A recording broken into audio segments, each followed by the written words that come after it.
jokes and just having a good time. But I present the song and introduce the others, unless his wife want to introduce. I'm going to let her come on up here and tell us a little bit about your hood. Give her a hand clap as she comes. Well, her present self. You look beautiful.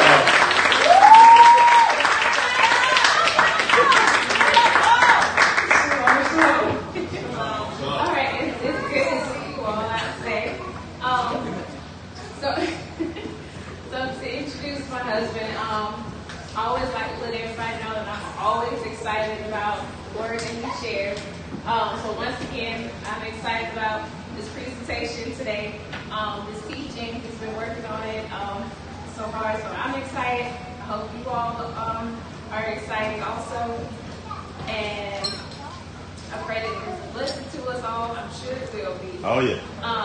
Because, you know, we want to gain that knowledge. We want to be able to, you know, back up our belief. You know that's right. Answer those questions. Right. They arise. So y'all are in for a treat. You're in for some knowledge, and once again, I pray that it's a blessing to you.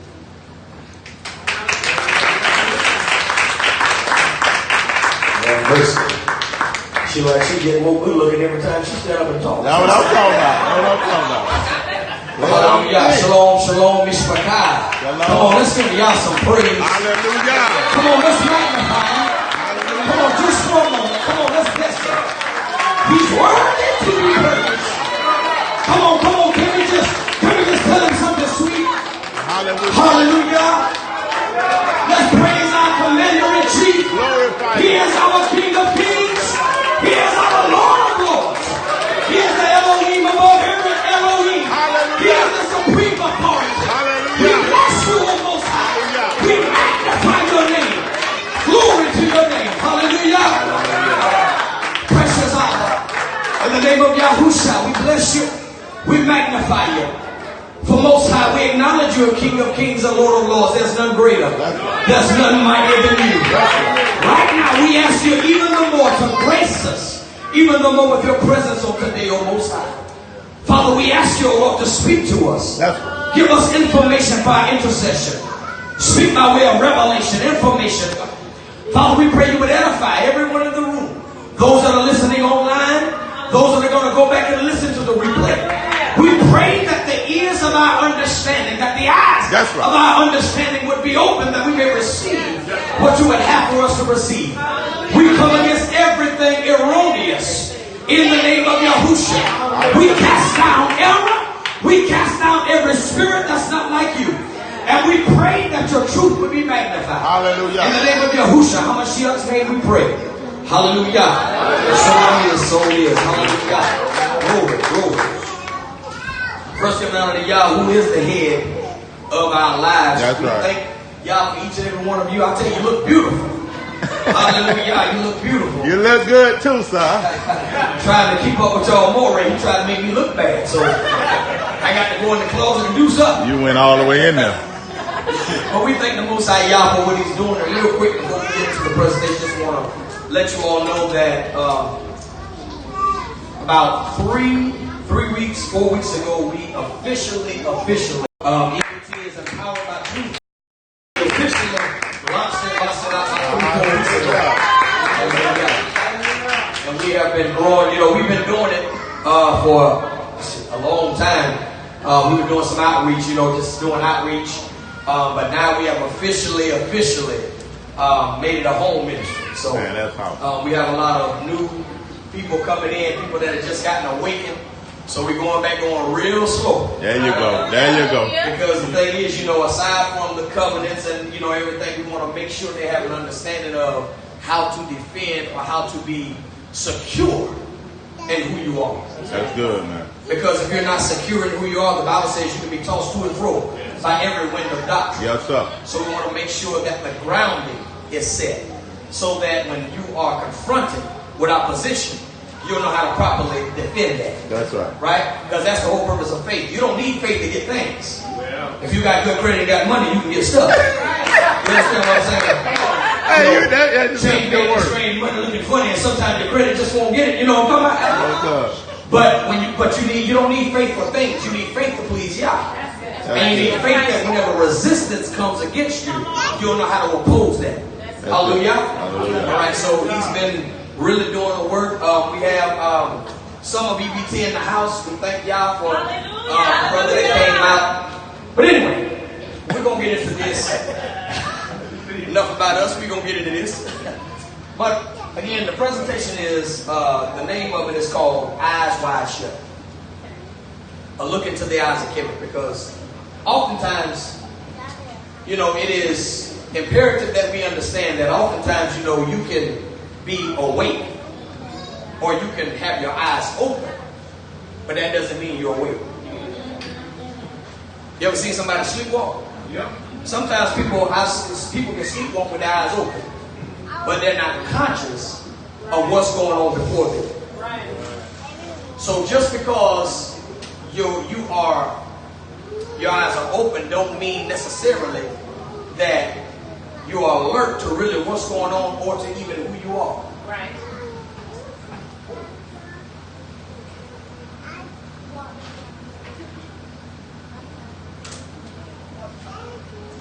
So we named this, I don't know if you've all ever seen the movie Eyes Wide Shut. But don't watch it if you ain't ever seen it. It's an older movie, but this was wicked. Basically, the movie was about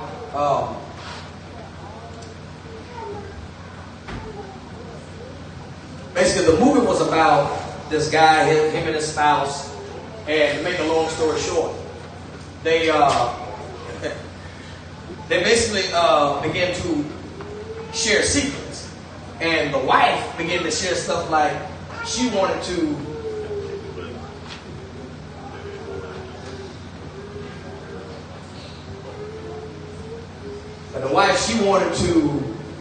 She basically exposed herself in saying that she wanted to have an affair.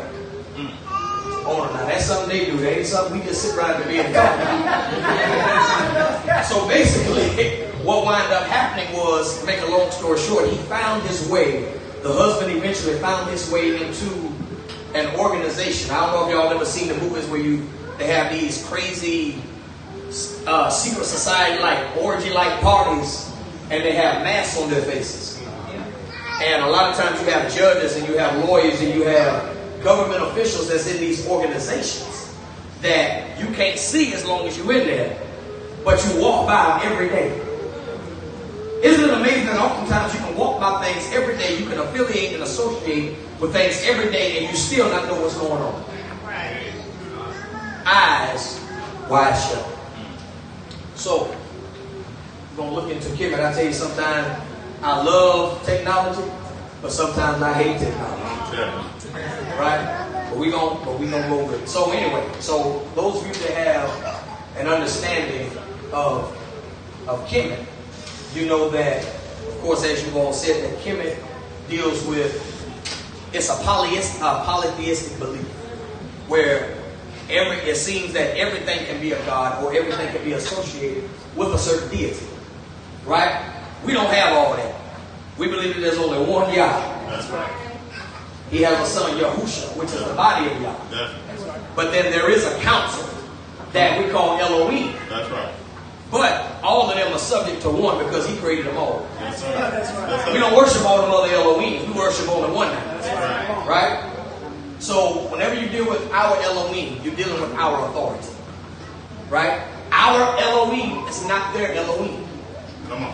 Why do you think, all right, think about this. Why do you think their Elohim or their authority could not reign whenever the Elohim over Israel stepped up? You know why? Because their authority isn't our authority. Yeah. Deuteronomy 32 begins to talk about their rock. Their rock isn't our rock. Right. So leave them people rock alone. You understand what I'm saying? Their God is not our God. That's right. Their way of worship is not our way of worship. You good right there. So our objective on today is we're going to be examining some of the claims of Khemetic. Because the word Khemetic really just simply means, it comes from the word ham,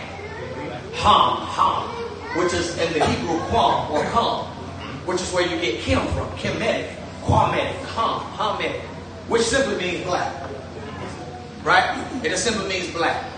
So we're going to be, and so they say all kind of stuff. Y'all stole, the Bible's a copy of the Egyptian book of the Deity. Y'all stole y'all 10 commandments from the 42 laws of Ma'ya. And all these different things. And so they were getting on my nerves. I mean, they were getting on my nerves now. And we wasn't bothering them. They came after us. So I said, you know what? See, I ain't me. They said I got short person syndrome. I don't back down from nothing now. So I said, you know what? I didn't really know too much at the time about it. I just know it was a whole bunch of lies. Right? I was familiar with a lot of their ideology, but I didn't really dig and go deep into the things that they were teaching and things. I said, let me just see where they get their information from.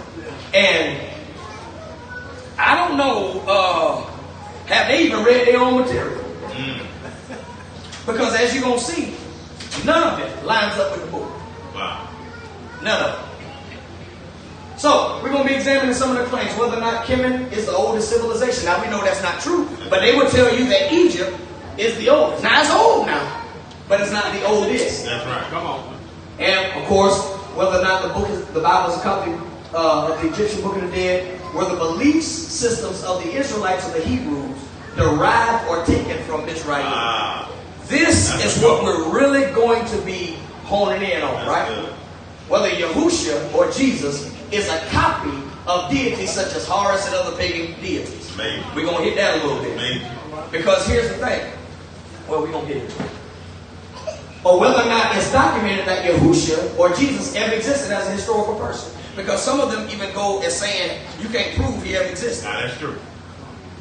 And so the question then will come is, what proof do you need that he exists? Because if you're saying that he doesn't, because outside, which we're going to show, it's not true at all. Outside of the Bible, they're saying outside of that he doesn't exist. But we got historical account. That's right. And the thing is, if that's the case then you have to cancel out the transatlantic slave trade. Because whatever happened to our ancestors that didn't come over here but chose to jump over ships? That you don't have documentation about their name, that's right, or anything, or really how many it was. They just give you an estimation. So if that's the case, you got to throw out the whole transatlantic slave trade. Or whether or not the 10 commandments were derived from the 42 laws of Ma'ya. Let's move. Now, we're not interested in Khemetic history. Let me say this. We're not going to go through all of the ins and outs of their history. Thank you. Honestly, I really don't care. I'm being honest. Honestly, I really don't care. No disrespect to the brothers, because they're passionate about what they do. No disrespect, I really don't care. Because if it don't involve us, I really don't care. It ain't true no way. We stand on the truth. That's right. So, only thing we are interested in is one thing: the truth. That's right. Forget the lies, forget speculation, forget your opinion. We're only interested in this right here. Right? So, Kemet got to stand trial. Because whenever you make a claim or you make an accusation, come on, bro, there's an indictment that will come against you from us. That's right. Because we got to see what you're talking about. That's right. Now, I believe that you have to properly examine everything in order to get a reasonable. That's how you study. You don't just look from your side, you look from their side. That's you right. See where they're coming from. Right? So, let me ask you a question. Now, this right here has nothing to do with Kemet. Just a mental exercise, right? Let me ask y'all something. Which one of those, I don't know if y'all can see it, has the most in it? Now, I'll say this as a disclaimer, as a spoiler alert. They are not the same. One has more in it than the other, slightly. Okay, how many of y'all say A? Please, everybody take a vote if you can. How many of y'all say A? How many of y'all say B? Alright? You can't tell. Some people can't tell, right? So, again, this has nothing to do with Kemet, right? But let me tell y'all something. It has everything to do with Kemet. Let me tell you why. Because this right here, they're exactly the same. Now, let me ask y'all a question. Y'all mind 2 glasses of milk right here. Now, when your natural inclination said they look the exact same, what changed your mind? You said they different. Right? Because I told you something that came against your natural response. And so guess what? You believe me. Why?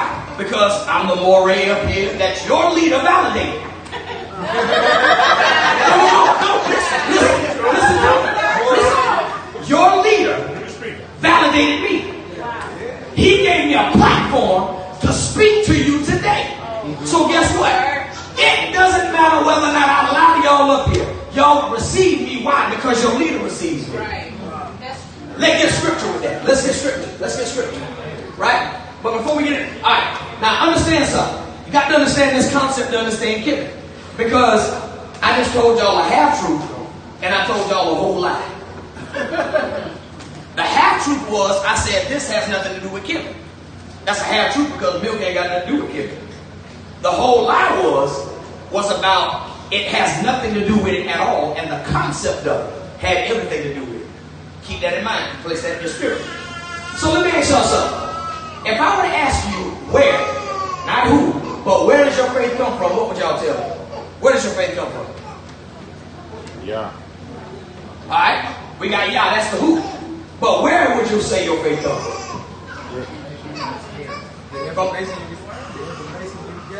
The information you gather, we got the spirit and all that. Torah, right? So, here's the thing. When it comes to faith, the what is the word of Yah, right? Romans chapter 10. Here's what Shaul said. So then faith cometh by what? Hearing, and hearing by what? The word of Yah. But y'all said for the who, y'all said Yah. That's not true. You know why? Because when we was in the Christian church, guess what? We was absolutely wrong with a lot of stuff. But our faith was developed by our pastors and teachers. Yeah, that's right. Romans chapter 10, verse 14 and 15. Shaul said, how then shall they call on him in whom they have not believed? And how shall they believe in whom they have not heard? And how shall they what? Hear without a what? And how shall they preach except they be sent? As it is written, how beautiful are the feet of them that preach the gospel of peace and bring glad tidings of good things. Your faith comes from your Moreh. That's why when we were even in the church, listen, that pastor can tell you anything. Now, it contradicts the book, but you hold on to what he said. Why? Because he was your voice. Your Moreh is your voice. He's your teacher. He's your leader, right? Everything about him guides you in a way. It guides you in a certain path. So if your leader tell you, don't just take my word for it, study for yourself, guess what? He's giving you sound instruction. That's right. But if he never tells you that, everything he say will be gospel to you. Even if he's absolutely wrong. Well, that's true. That's true. Right? This is important to understand, right? Because, alright, let's go here. Genesis chapter 3. Everything starts in Genesis. Everything you want to know about everything is connected to Genesis. That's right. Better sheep, if you want to get technical, right? Genesis chapter 3, verse 1, it says, now the serpent was more subtle than any beast of the field, which Yahuwah, our Elohim, have made. And he has said unto the woman, yea, hath Elohim said, you shall not eat of every tree of the garden? And the woman said unto the serpent, we may eat of the fruit of the trees of the garden, but of the fruit of the tree which is in the midst of the garden, Elohim hath said, ye shall not eat of it, neither shall ye touch it, lest ye die. And the serpent said unto the woman, ye shall not surely die. For Yah doth know that in the day you eat thereof, then your eyes shall be opened, and ye shall be as Elohim, knowing good and evil. Now watch verse 6 and 7. And when the woman saw, y'all catch that, that the tree was good for food, and that it was pleasant to the eyes, and the tree to be desired to make one wise, she took of the fruit thereof and did eat, and gave also to her husband with her, and he did eat. Y'all get us in trouble a lot. Y'all know that. And the eyes of them both were open. Somebody say open. Open. All right, pay attention. The eyes of them were both open. Now let me ask y'all this. Before this phrase, wasn't their eyes already open? Yeah, that's right. Interesting, right? And they knew that they were naked together and made. Here's the interesting thing about this. It's because when you look at this, instruction. Eve or Shabbat, she was not present. I'm saying Eve because, some people are not as astute to Hebrew as we are. And sometimes we get, some of the brews get on my nerves with this stuff.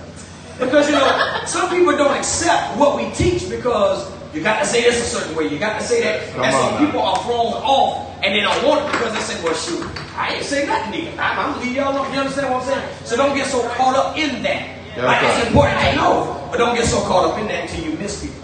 Right? So anyway, so Yah gave man a commission. He gave him a command. He says, look, I want you can have free will to do anything. I give you dominion, but one thing you don't do, and that's eat off of this tree. It is forbidden. Now, Shabbat was not present. So Adam, the husband, his role was to teach. That's right. That's right. That's right. It was to relay information. Somebody say information. His job, Yah trusted him so much that he said, look, I'm telling you what you should tell me. That's right. So everything Shabbat knew about Yah came from who? Which was her what? Moreh. Right? But understand, whenever you come into the truth, expect conflict. The serpent, Satan, Hasatan, he will always find a way in there. He don't show up until Yah done spoke. Matter of fact, the first attack in the book had Yah in. Yes, sir. The first battle was over Yah and his word. What did he say? Because we're people, we receive and believe word. We're word people. Words mean something to us. You understand? So what does the enemy do? He comes to attack your word. This is why Shaul said, look, cast down every imagination and every vain thing that would exalt itself against the what? Knowledge of Yah. How do you get knowledge? You get knowledge from the word. Right? So his job was to relay information. But the Bible says that a serpent came in. First thing he did was acquire information. Somebody say information. Information will get us in trouble. This is why the Bible says we're forever learning. That's right. And some never come into the knowledge of this truth. Right? So he began to ask her, what was the information given to you? He didn't go to the source. Right. He went to the receptor of the source. And she began to respond on what was said to her. And then what did he do? He began to manipulate the word of Yah. Because she was a receptor, she wasn't their present. You understand what I'm saying? The word serpent comes from the word nakash. In the Hebrew, it is the word nakash. The word nakash does not just mean serpent, but it means divine enchanter. It means enchanter. It is to whisper a magic spell. The serpent used the word to place Eve or Shabbat under a spell. She was spellbound because there was a whisper. See, when the enemy speaks to us, he's very nice, ain't he? He's polite. He ain't rash. No. He wants you to slap the fire out of her face when she comes and say something wrong. No, just go ahead. No, it's all right. No, but he whispers. And so if you receive the word, see, Eve received a word from an unauthorized voice. Come on. That's right. This is why we have to be careful. Even while you are awakened, you have to be careful on who you receive from, even if they flow in the name of being awakened. Come on, brother. You're right. Every voice that declares a word to you does not mean they're authorized to speak to you. That's right. Shabbat was placed under a spell. She was enchanted. She was mesmerized. She was seduced. Come on. Into seeing it, not from the way Yah told you or the way you believed it, but from the way of the opposition. We have to be careful now. Let me say this to you. Being conscious does not make you righteous. Come on, bro. Just because you're conscious don't mean you're righteous. Your righteousness means nothing if it doesn't line up with Yah and what he declared. That's right. You understand what I'm saying? That would impose self-righteousness if it is not from Yah. But when you begin to look at it, y'all know how we are. We don't like to do nothing unless somebody tells us not to do it. My wife is terrified of waltzes. And I can tell her, baby, don't move. It's a waltz around your head. Right? Because it's human nature to rebel against authority. And Yah was trying to protect us from one thing, and that was exposure. Because exposure brought sin. This is why Shaul said, look, at one time, I was alive. And sin was dead. But when the law was revived, sin came right back. That's right. He was trying to protect us from exposure. Whenever you're exposed to a thing, that thing will then dictate your life. Right? That's good. This is what, and I put this up here because I want y'all to see something. That in witchcraft, there is a word, divination, which is witchcraft, right? I don't know if you've ever seen it or even witnessed it. But whenever you're casting a spirit out, I don't know if you've ever seen it. Done it many times. You cannot have the spirit of divination without the serpentine-like spirit. That's right. It is connected to a spirit of a snake, spirit of python, as some call it. But witchcraft is always connected to a serpent. I wonder why. Because it was the first time it was used. In scripture, there is something called law of first mention. That's right. First time a thing is mentioned, first time a certain action takes place. If you understand that, you understand everything else, right? Let's move. Because that's foundation. Deception is an illusion. Understand what deception is all about. Deception is about wearing the clothes of truth, but having an alternative intent. Deception lures one and preys upon a person's mindset by setting illusions in place to trap. Don't stay at that too long now. The ultimate goal of deception is to trap for the sake of destruction. Like a fly caught in a spider's web. Good. It don't know it got caught until it got. When it can't fly off and you see that 8-legged thing coming, oh boy, it's over with now. It got rid. Right? So bottom line, when you lie, you know it. When you tell the truth, you know it. But when you deceive, you don't have a clue. You know why? Because now you have been enchanted. You've been seduced into believing something that's not right. Well, that's good. And that's mostly because some of us know we lie.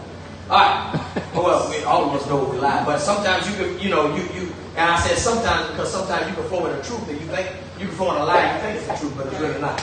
So, deception and truth, they're two twins. They're identical. You can't tell them apart. They look the exact same, different intentions. But deception imitates truth. That's right. Right? So, when you look at these, now, I know sister, but them little cute little guys that be on YouTube all the time, just cute stuff. But I can't tell them apart. They're identical. This is what deception and truth looks like. That's why it's hard to tell them apart. This is why you need the Ruach. You need the Spirit to be able to discern. Because whenever you spend time with Yah, you know His way. You know how He thinks. You know what He says. You know what He's like. And nobody can tell you anything different. Right. So if another presence or another voice comes in and tells you something contrary, you're like, it don't sit in well with you. Why? Because it's not the same spirit. These are twins, but when you peel back the covers, this is what exactly it looks like. So, the claims again. We went over all that, so we're going to get into some of these things. They say that the 42, but I did want to make mention of this. They said that the Bible is a white man's book, by the way. They said white people wrote it. They said that the 42 laws of Mayat date back to about 4500 BC. We're going to mollywop that today. And we're going to show you something else too. That Khemetic actually imitated something. Yes, sir. Didn't know this, but I'm going to show you. Right? So, let's examine this carefully. This is a quote by your very own Moreh. Right? Never make accusation without investigation, because it'll result in humiliation. That's good. This is why we never make assumptions or we never assert things that we haven't studied on. So that's why I felt it valid. Do y'all know this fellow right here? Yes, sir. This has got to be one of the most ignorant Egyptologists he ain't no Egyptologist, but he one of the Khemetic, but he's the leader of the Nile Valley movement. His name is Shaka Moreh, right? And I actually have his book down there on the floor, but we're gonna talk about his book a little bit. Trash, man. It's very, and I spent money on it, but I did spend money on it, but not in this. We're gonna talk about some of his stuff in this presentation, but maybe on Facebook, I'm gonna just go through his book and I'm gonna mollywop his book, right?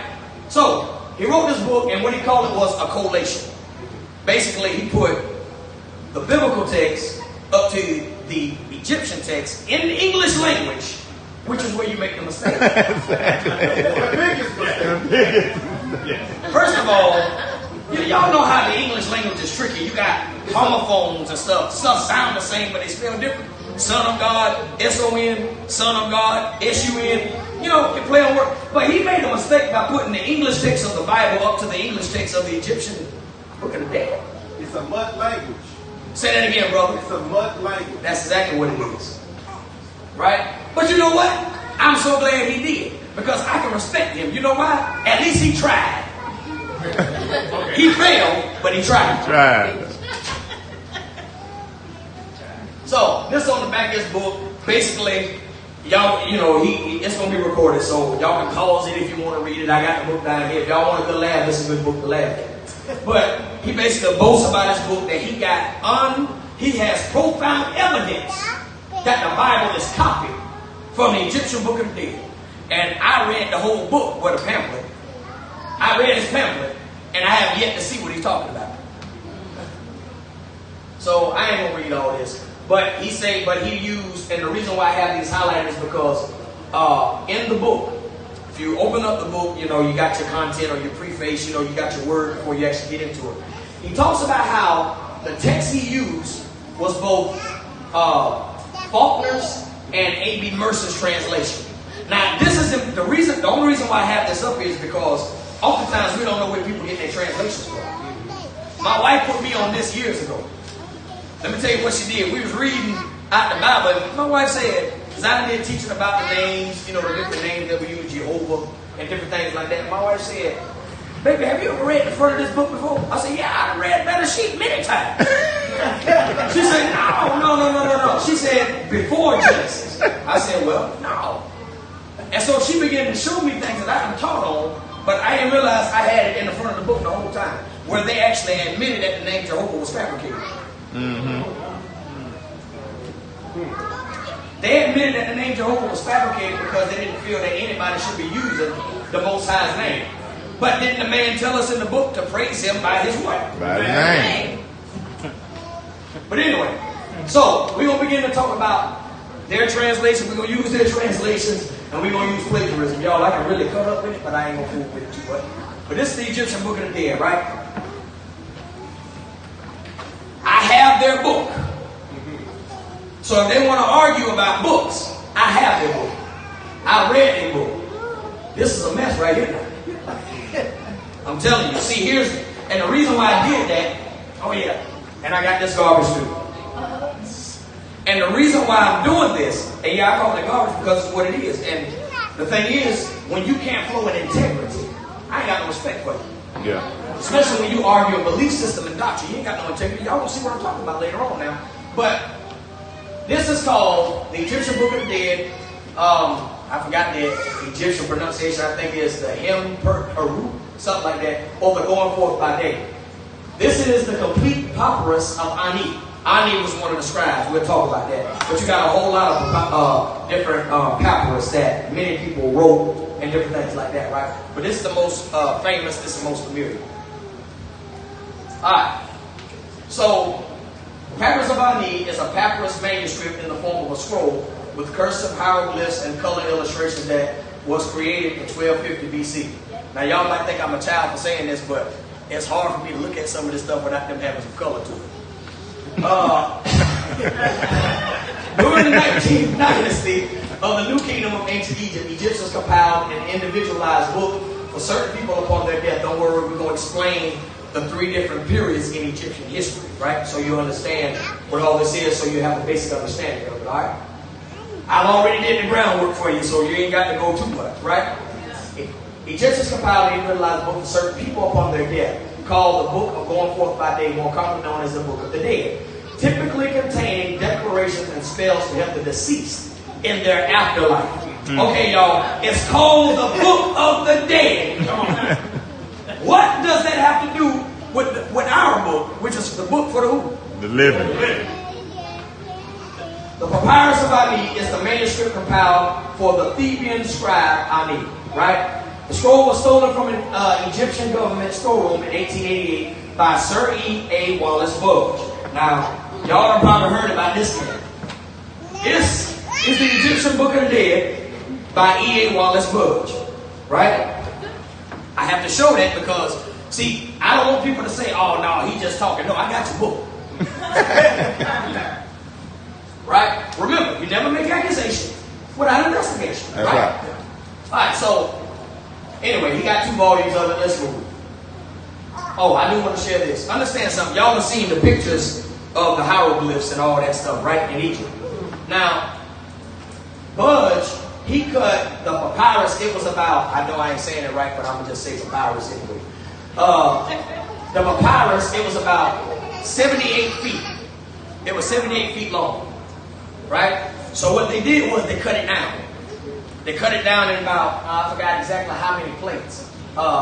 Let's cut the 70-foot scroll into 37 sheets of nearly equal size, damaging the scroll's integrity at a time when technology had not allowed the pieces to be put back together. So what they did was they rolled out a 78-foot scroll called a papyrus that this hieroglyphs were written on, and they cut it in 37 pieces. That's how you get the plates. When they did that, they tried to glue it together and all that stuff. The coloring left. It damaged it, but by technology, a lot of the coloring and stuff like that has been modified. That's why y'all see us as being black everywhere, right? Or them and us. Y'all understand what I'm saying? Yeah. All right. So this papyrus dates back to 1250 BC, right? And I have this up here so that you can understand that, you know, the time frame.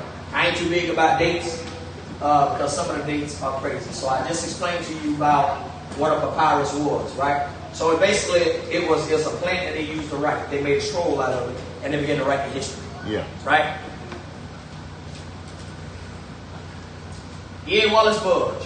Again, we just talked about this, and because of what he did, he messed up the integrity of the original script. But technology gave it back its color and different things like that. Right? So yeah, I'm going to bore y'all with information for a minute. So this is basically what it would look like. It ain't all of it, but y'all get more. So basically you have this long scroll, and they would chop it up so that you'll see different chapters or different things going on. Right? This is an insert from the book. This is on the first claim he got. And we're just going to talk about this real quick, and we're going to get into it close to the end if we have time. Right? Let me know what time it is because I don't want to be long. Too long. Right? So in his book, this is what the first page looks like. He has the utterance on the top, and he has the Bible verses that go along with that.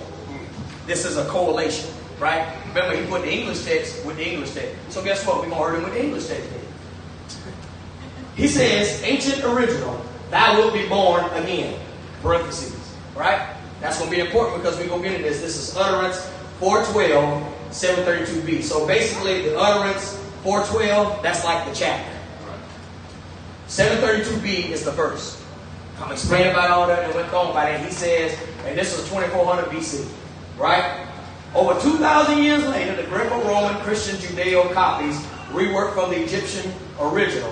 So he got 1 Peter chapter 1, verse 23, 2nd century BCE, 1st century. For you have been born again, 1 Peter 1:23. John 3:3, except a man be born again. John 3:7, you must be born again. Now, wait a minute, y'all. We don't have enough information for nothing. We're going to get in. I'm going to make you laugh a little bit better if y'all already laughing a little bit. Anyway, so let me explain something to you about plagiarism. Plagiarism is the practice of taking someone else's work or ideas and passing them off as your own. Yeah. Right? Which means what? When you plagiarize, it has to be in the same context, same everything. You just steal it all and then say, well, it's mine right here. I came up with it first. Right? Mm-hmm. An alternative definition of plagiarism is quoted by Collins Dictionary, which explains that plagiarism is the practice of using someone else's work and pretending that it's your own, right? So that's all it is. Now, keep in mind, understand this right here. You can't plagiarize something that's common knowledge or certain words that can't be patented. You can't plagiarize. That's why they can have many different translations of the KJV. Yeah. Because it's not patented, it's a sacred work. You can't plagiarize it, right? But stuff that's common knowledge, how can you plagiarize that? Let me ask you something, bro. You don't look like you're missing a meal. Do you like to eat? I like to eat too. Now let me ask you something. Did I steal that from you? No, it's not. Let me ask y'all this. How many of y'all go to the grocery store and get food? Y'all plagiarizing some guns up in here. Y'all stole that from somebody. No, it's common knowledge. We need to eat. Right? And where we get food from? Anyway, I'm getting done just talking about it. So, if you want to use, I'll go back and look at what he used. You can put in, remember he said he used Faulkner's and Mercer's translation. Now, if you look at that crazy interview or the thing he got on YouTube, he said he didn't use Faulkner's. But, y'all, he said in the book that he used Faulkner's translation. And y'all can see he did. But anyway, so you put in Mercer's pyramid translation, go to the pyramid text index, sacred text, and it'll bring you here. Right? Now, listen to this very carefully. This is the pyramid text translated by Samuel A.B. Mercer. They said this is the first full translation in English of any pyramid text. First full one, and this was 1952. Right? Here's what it says in the introduction. The pyramid texts were funerary. Wait a minute, you lost me right there, brother. Because we got laws against handling this stuff. You go to Numbers chapter 19. That's right. It begins to talk about, look, if you touch a dead body, you unclean for 7 days. And you got to go through all these different purification rituals or, ceremony in order to get yourself back clean, right? We got laws against this stuff. We ain't have no dead bodies like that. Right? But it says that pyramid texts were funerary inscriptions that were written on the walls of the early ancient Egyptian pyramids at Saqqara. These date back to the 5th and 6th dynasties, approximately in the years 2350 to 2175 BC. However, because of the extensive internal evidence, it is believed. Somebody say believe. Believe. The belief is not factual. They just saying based on the evidence, this is their best guess. That it was composed much earlier. 3000 BC, the pyramid texts are essentially, therefore, the oldest sacred texts known. Alright? We're going to get into that too. So anyway, I do want to read the second paragraph. It says, Samuel Mercer was the first person to complete the English translation of this mystery text in 1952. This was also the first complete translation in any language. The Mercer translation was followed, wait a minute, that's error right there because we got a KJV that was translated in 1611 in complete English. That's right. Right? The Mercer translation was followed by the R.O. Faulkner translation in 1969, which is considered the standard today. Wow. This is the standard in which they go by, right? That they have built from. Okay? So, we go down the way I got it, because we ain't going to read all of it. Like I said, y'all can pause it if you want to read this, but you can go to that website, it'll take you there, you can read all of this, so you know we ain't fabricating. Alright, it says that, where I got it, it says, moreover, there are corruptions in the text, mistakes in writing, errors in grammar and syntax, contradictions, and confusions, expressions which seem ridiculous, and illogical expressions, most of which have been referred to in the commentary on the text where they occur. So even the translator said there were contradictions and mistakes. Stuff didn't make sense even as they was translating this. But yet, we stole from y'all. Come on, man. Come on. So I'm wondering this. Did he even read the introduction of this man's translation? You just use it and say, oh, look. Right? Now, let me back up a little bit. It talks about, if you go up a little bit, it says in translating and interpreting these texts, they're going to take it into consideration. I'm trying to find. Okay, it says it must be remembered that many of these old utterances or discourses are veritable magic. Somebody shout magic. Magic deals with witchcraft. We don't deal with that, right? We got laws against that stuff. To procure for the deceased king all kinds of material satisfaction to protect him against enemies, any enemies he meet on his way to the other world, and to procure him for eternal life and all that. So, if you read this, it talks about how they have, and I ain't going to even try to find it, but it talks about a group of this, lector priests, in which sometimes whenever the pharaoh would die, they would go and utter a spell. Utterance, when you think of utterance, when it comes to the Egyptian belief, it spells.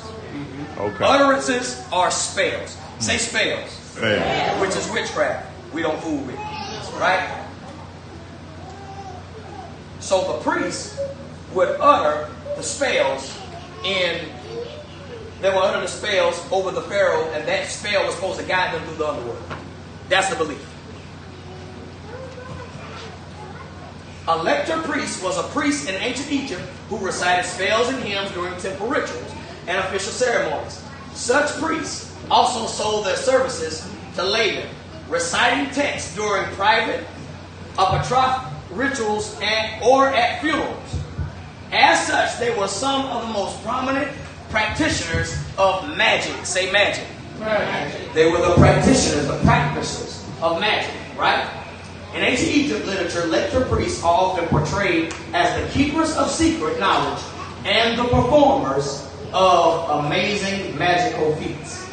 So these priests would utter spells over the pharaohs and stuff as they died to protect them and to guide them as they journey through death. We are forbidden to practice magic. Right. Chapter 18, verse 9. Let's go with it. When thou art come into the land which the Lord thy God giveth thee, thou shalt not learn to do after the abominations of those nations. There shall not be found among you. He said, among you, the people. You better not, it better not even be heard of, right? Anyone that maketh his son or his daughter to pass through the fire, abortion, or that useth divination, spells, whispers. Let me say that again. There shall not be found among you any of them that maketh his son or his daughter to pass through the fire. This would be modern day abortion. Because they would heat up the god Moreh in the valley. Right. And they would place the babies on the hands of Moreh. And they would drown out the screams of the babies with drums and music. That's right. So they couldn't hear the baby scream. Or they use divination. Now let that sink in for a minute. Or they use divination. Right? Witchcraft. Spells. Or an observer of times. What you still talking about? You an Aquarius and Capricorn? We don't do horoscopes. No. That's right. I can come up with my own horoscope, tell you if you were born under this sign, this ain't gonna happen to you. Right? Or an observer of times, or an enchanter, someone that mesmerizes. Right? A practitioner of magic. Y'all done seen magic shows when you were little? And we was enchanted by what they did. Ooh, where that line go? How y'all do that, right? Or an enchanter, or a witch, or a charmer. A charmer deals with seduction. That's right. To seduce you into something, like the serpent did to Shabbat. Or a consulter with familiar spirits. Now, familiar spirits, y'all know what a familiar spirit is, right? Mm-hmm. It is when a demon disguises himself as something familiar to you. Come on. Whether it is a family member or what. It is a family familiar spirit. That's right. And y'all know how we did back in the well, I'm from the country. My people went to root doctors. Because they needed to get answers and put spells and stuff like that on people. What the crazy said. Or a wizard. Or a necromancer. Now a necromancer is the act of conjuring. Yes, sir. Seances. Yeah. Right? Trying to contact them. So all of these are different forms of witchcraft. Now we'll look at verse 12. For all that do these things are the what? Abomination unto the Most High. You are disgust. And because of these abominations, Yahuwah our Elohim doth drive them out which were before you. So he drove them out and did this stuff before y'all gonna have the land. Yeah. So don't do what they did in order to get the consequence that they got. That's right. Thou shalt be perfect with Yahuwah thy Elohim for these nations which thou shalt possess. Hearken unto observers of times, horoscopes, and witches, diviners. As for thee, the Lord thy God, or Yahuwah thy Elohim, has suffered thee not to do so. We are commanded not to do this or to orchestrate in this way. We're commanded, right? Y'all good? Leviticus chapter 19, look at verse 31. It says, regard not them that have familiar spirits, neither seek after wizards to be defiled by them. I am Yahuwah your Elohim. Leviticus chapter 20, verse 27. A man also or a woman that hath a familiar spirit, or that is a wizard, shall be surely put to what? Yeah. You're going to go and you're going to need some guidance through that underworld, ain't you? They shall stone them with stones, their blood shall be upon them. So we're commanded not to do these things. This is serious to us. You understand? Yahuwah was very serious and very concrete, That's very right. clear with what he said. That's right. Ain't no objections to it. No matter what translation you look at, he tells us to stay away. So, this is page 10 of the, going back to the pyramid text, sacredtext.com or whatnot. Here's what it says. It says the abbreviations of the pyramids in which texts so far have been found are W, which is Unas, T is Tet. Now, all of these abbreviations are dead pharaohs. Okay? These are dead pharaohs. Right? Keep that in mind. T is Teti, P is Pepi, M is whatever that name is, N is Pepi the second, N is Neat, I and so forth and so on. Y'all get the concept. In the translation of the text of these pyramids, instead of using different abbreviations for the different sovereigns, the letter N, nomen, is used throughout. Remember, N is Pepi the second. That was one of the pharaohs. Because remember, the pharaohs were deified. You understand? Why do you think when the Most High allowed the 10 plagues to come upon Mizraim, the last one he got was their god, Pharaoh, and he attacked his firstborn. Right? That's good. This is what I want to get to. Other abbreviations may be seen in the list of abbreviations of literature. The square brackets are used to designate a conjecture made by Seth or by me, which has not with satisfaction been textually verified. So he said, whenever you see brackets we put up here, you can't verify it. Wow. It cannot be textually verified. It can't be checked. So what is he saying? It don't exist. Wow. But up under it, I didn't put it down here. It says the round brackets are used for explanatory words or phrases or for alternative translations. Now, basically he says now the round brackets or the parentheses, they serve as explanatory words. Let me ask y'all something. A word you put in there that explains something that's not in the original, is it in the original? No. No, you put that in there. That's it. Yeah. Okay. Y'all got me? Y'all Yes, good? sir. Okay, cool. Got to go slow so you understand. So here's what a conjecture is. A conjecture is opinion-based. An opinion or conclusion formed on the basis of incomplete information. Wow. So in the translation, he says, this is what we think it's talking about. Based on the information we got. It's crazy, man. That's real crazy. It's crazy. I understand this, that Kemet or Khemetic history is divided into 3 different kingdoms. You have the Old Kingdom, which is where you get the pyramid text.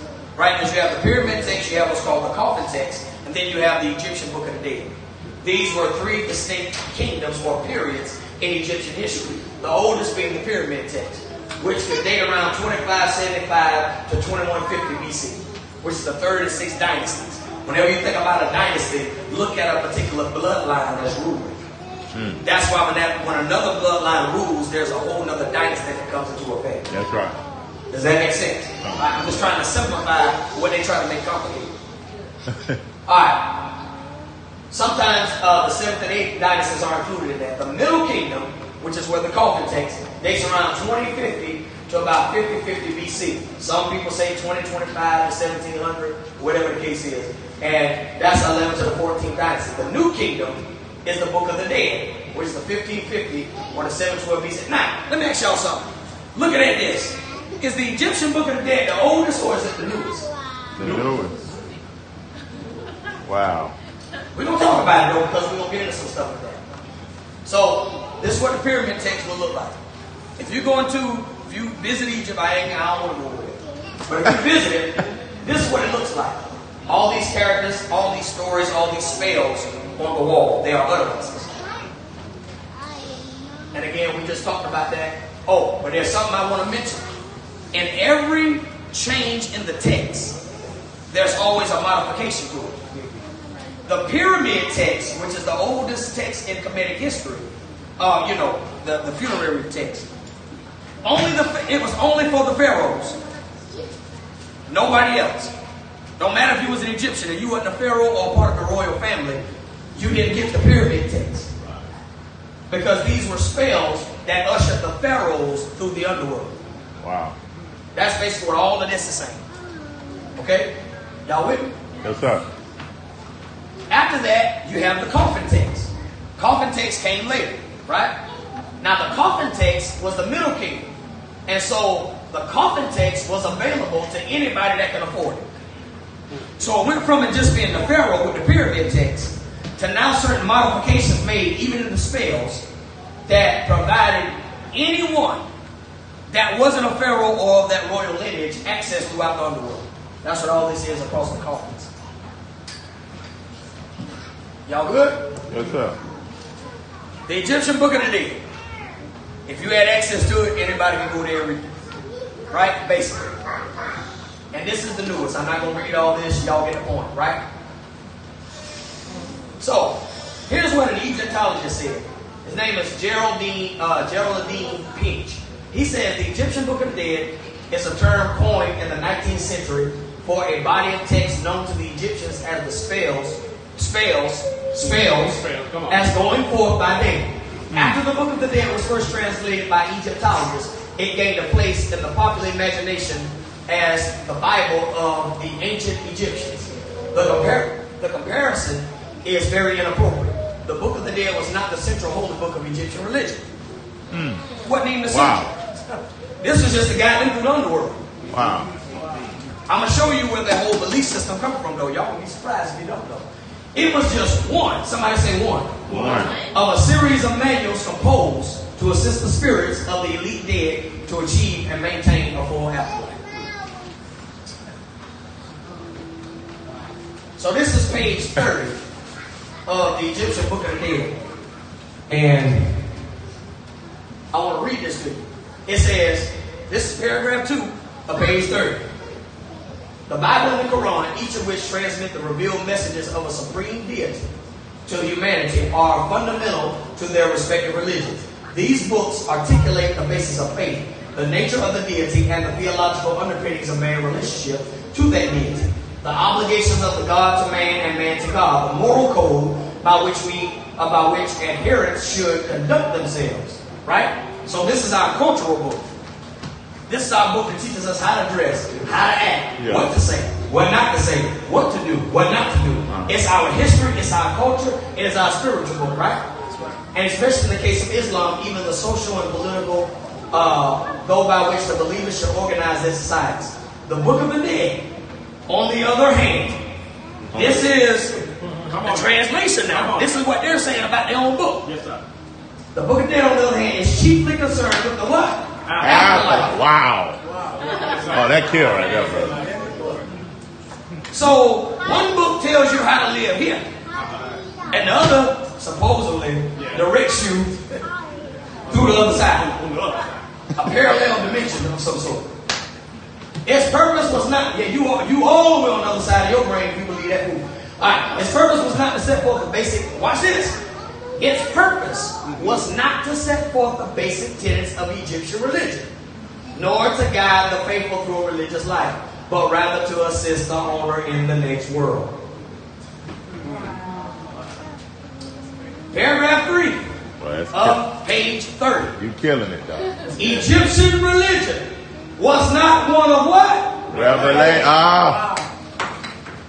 Its doctrines were not ascribed to any one divinely inspired intermediary and teacher comparable to Yahushua, Muhammad, or the Buddha. Wow. Can't even compare them. They ain't got nothing to do with each other. Now watch this. Let me give y'all something now. The Bible, or our book, right? It's not just by revelation either. That's right.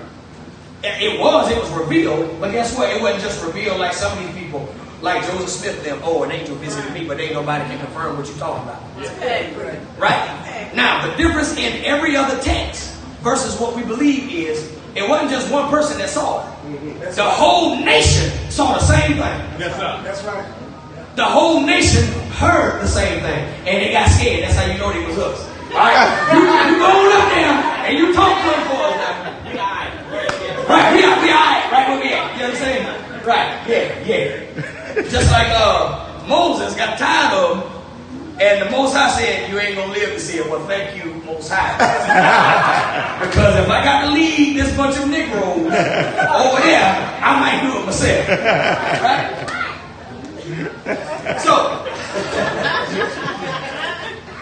So let's get this book real quick. We're going to hit it, then we're going to get off and go to something else, then we're going to get back on it if we have time. This is, remember, we read this earlier, right? This is the full context of what it says if you pull up that sacred text.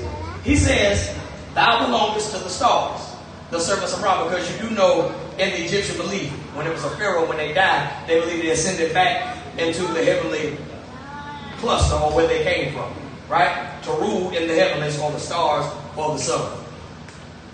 Who are before the morning star? Thou wilt be born again. Wait a minute, we got a problem.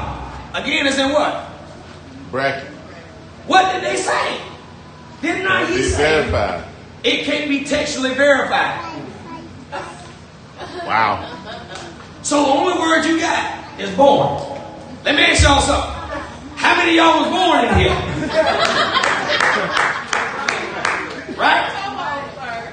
And the parentheses was trying to explain the text. Exactly. And then if you read, I didn't write it down, I didn't put it in my notes, but it was another guy that translated it.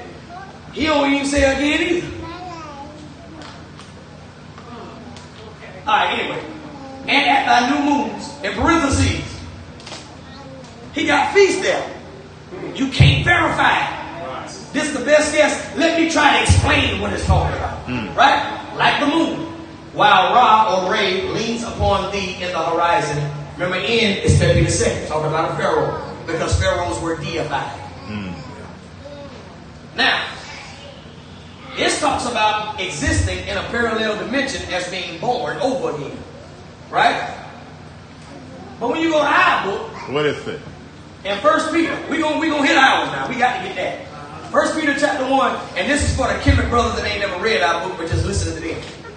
1 Peter chapter 1, verse 22 through 25. Let's look at it in context. Seeing you have purified your souls in obeying the truth through the Ruach unto the unfeigned love of the brother. See that you love one another.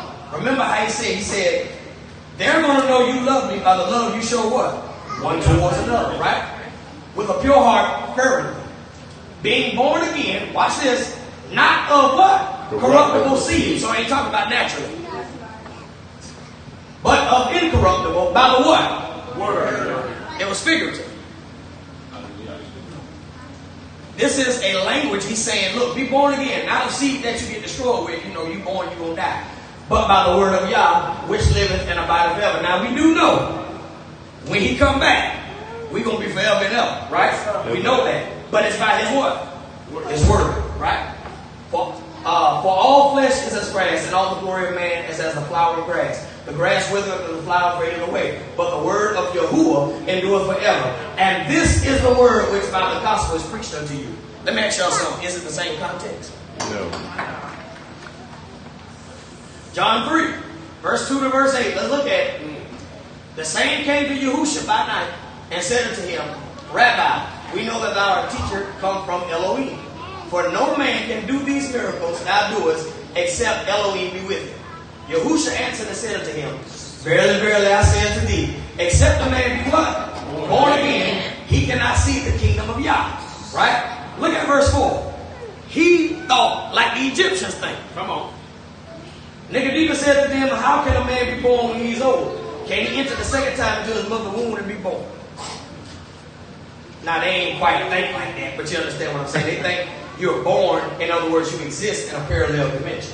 And you go back to where you was and you exist and reign. And man, they got a bunch of weird stuff over there. Right? Verse 5. Yahushua answered, Verily, verily, I say unto thee, except a man be born by what? Water and of the Ruach, he cannot enter the kingdom of Yah. That which is born of flesh is flesh. And that which is born of what? Spirit. Is what? Spirit. What is he talking about then? He's talking about, alright, let's, verse 7. Marvel not that I said unto thee, you must be born again. Right? So what is he talking about? When we say reborn, rebirth, right? Rebirth of a nation, right? When we say born again, what are we talking about? We're talking about being born again in your spirit. That's right. coming back or being reconciled to the covenants. That's right. That the Most High instituted from us at the very beginning that we walked away from. That we walked away. We walked away from it. He never walked away from his promise. Right? So one is talking about existing in a parallel dimension. This one is figurative language talking about the re-energizing or the reinstitution of your rightful place in your ruach. So it got nothing to do with going over there in afterlife, existing in some kind of other place I don't know where he at. It's not in the same context. You can't say we plagiarized it.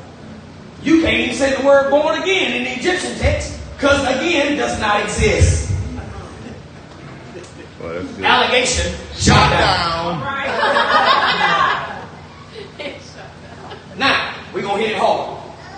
How many of y'all have heard of the 42 laws of Ma'at? Right? It's also known as they also call it the 42 negative confessions. This is a picture of what it looks like. I listened at one of the Egyptologists or the teachers of Khemetic. He wasn't black. He was from somewhere else, and he actually told the truth about it. And he had a whole line. It's on the internet. He had a whole line where he was asking them, when you think of the 42 laws of Ma'at, what you thinking about? Some Negro on the line said, 10 Commandments. He ain't even addressed it. One guy said exactly what it is, talking about whenever they, this is Ani. Basically, he had these were 42 different gods right here. 42 if you count, please don't, but it's 42. Thus, 42 negative confessions. So you would say, hell, whatever that God is, and you would profess that you have not done something. Not done that, that's right. And really, they're not negative confessions. It's really a declaration of innocence. Because you're trying to pass on. That's what these double doors are. You come in through one, and you got to pass through the other. That's what this is. So don't get thrown by that. Then you got Ma'at that you're standing for, right? So, 42 different deities. You got to say what you didn't do. Hell, whatever God this is, I have not stolen. Hell, whatever it is, I have not lied. All of this stuff, right? Well, they can't say that because they showed up telling some lies. Ma'at means truth. In the Egyptian, it's a female deity. It's a goddess of truth. They deified their truth as a female. Our truth is embodied in who? Yahushua. That's right. He says, I'm the way, the what? Truth. Truth and the life, right?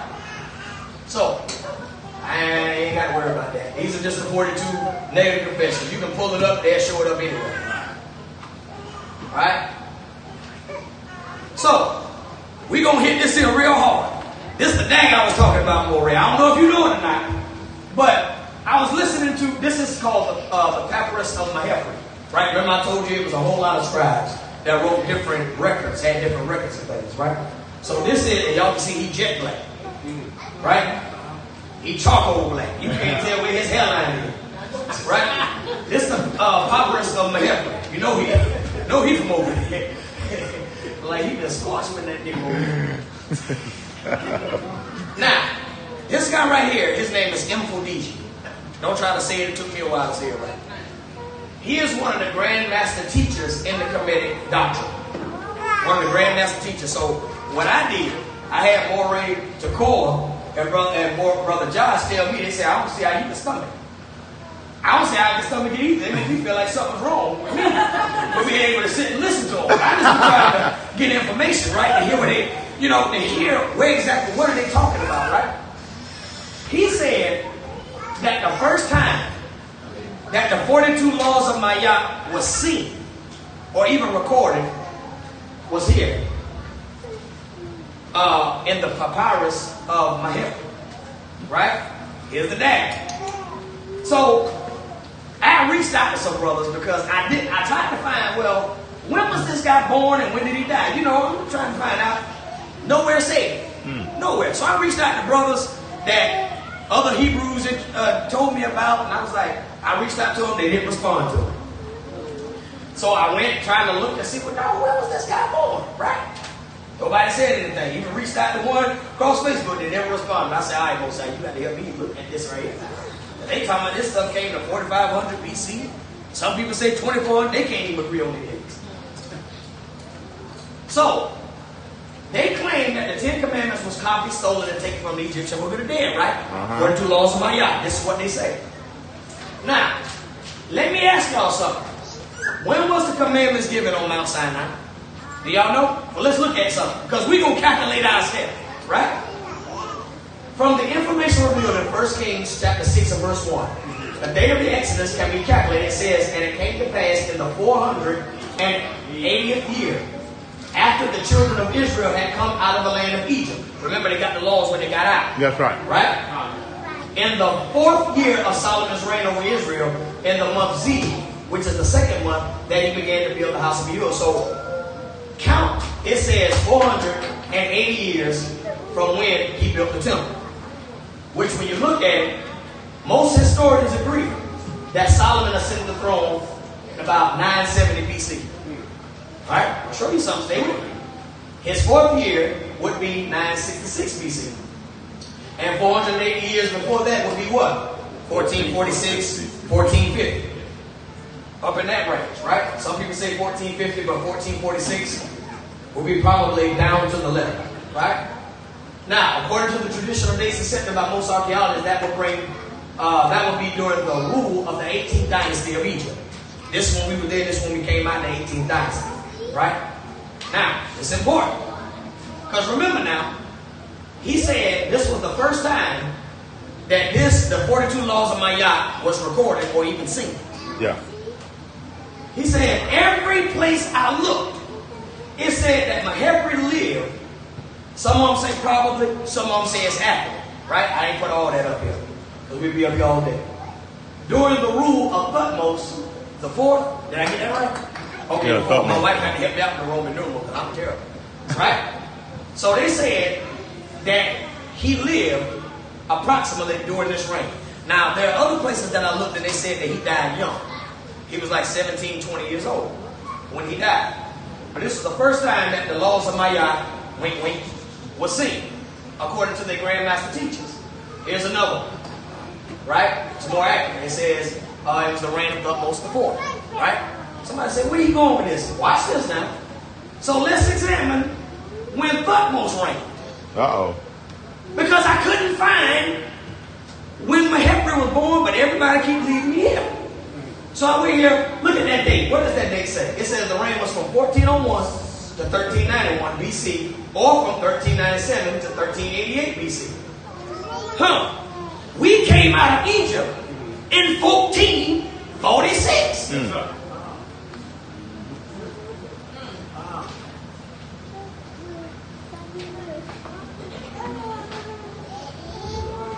So who stole what then? Uh-oh.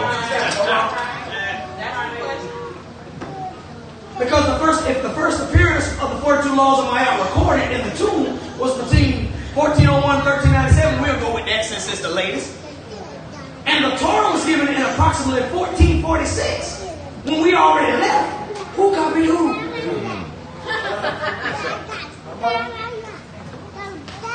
What's that? They don't understand how the BC worked.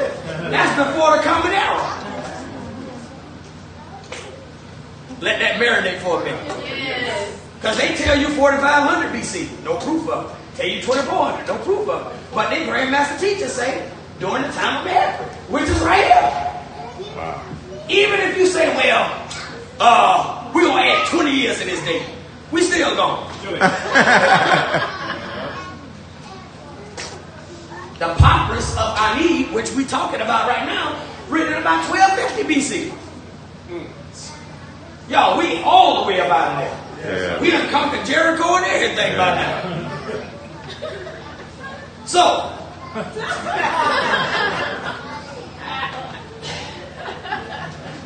here's what you probably don't know. When I listened at them talk, the question was asked to them, who was the first scribe that introduced Ma'at? You know what they say? They don't know. They don't even know who first talked about Ma'at. They have no record anywhere in Egyptian history where a deity such as Ma'at ever gave 42 laws for them to keep, for them to have 42 native professions. Wow. Nowhere in Khemetic history Wow. But guess what? We got a record of a deity giving us some commandments, don't we? Yes, sir. Yes, And we can tell you he did it in about 1446 BC as a nation of people. That's right. So, how could something be stolen when there is no evidence of a command or a law given to them which entails this information? And in the words of Cat Williams, don't worry, I'll wait. Right? Dagger. Dagger, big time. Now, by now, you should be like this right here. Wait a minute. So, wait a minute, what's this right here? Right? I mean, Egyptian history wouldn't lie, right? I mean, many scholars that are in defense of Egyptian history, they say that there's no record of Hebrew slaves in Egypt and give the illusion that there is no evidence of it anywhere outside the Bible. Is this true? Did the writers of the scriptures lie about the history to make a name for themselves? When the Most High already told our Father, I'm going to make your name great, right? This is a book called The Black Image in the White Mind. Yes, sir. Page 74 through 75. 1840s, Morton collaborated with George Big R. Glidden, Big an guy. Egyptologist, who provided him with mummy heads and information about the racial significance of Egyptian tomb inscriptions. Yes, sir. Bring it out. And cranial studies, I don't know that other word, published in 1844, Morton pointed out that both cranial and archaeological evidence showed that the Egyptians were not Negroes, That's right. as abolitionists and colonialists had maintained, and that in fact, watch this, blacks had been relegated to the same servile position in ancient Egypt as in modern America. Ah, big time daddy. Tell them take their arms off. Don't be arms. Take your arms off. Right? Have y'all ever heard of the Hyksos before? Yes, sir. Now, let me explain something about the Hyksos.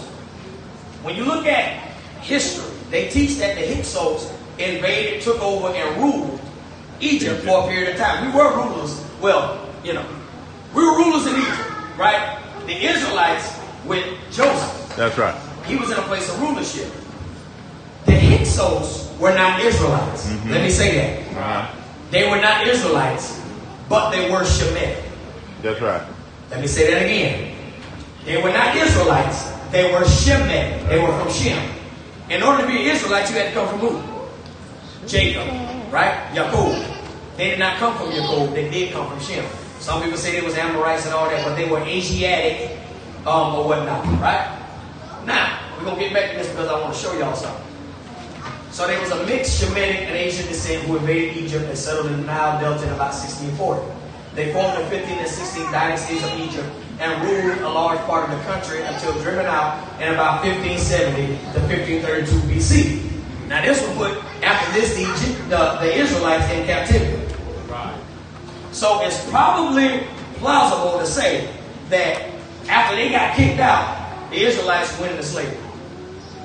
Even though the Hyksos was not Israelites, we extend from the same father. That's right.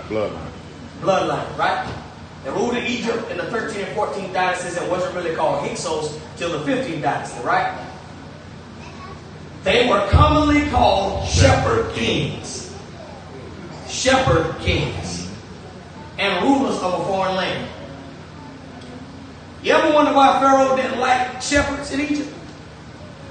Y'all remember that? Remember when Joseph was there and his family came in?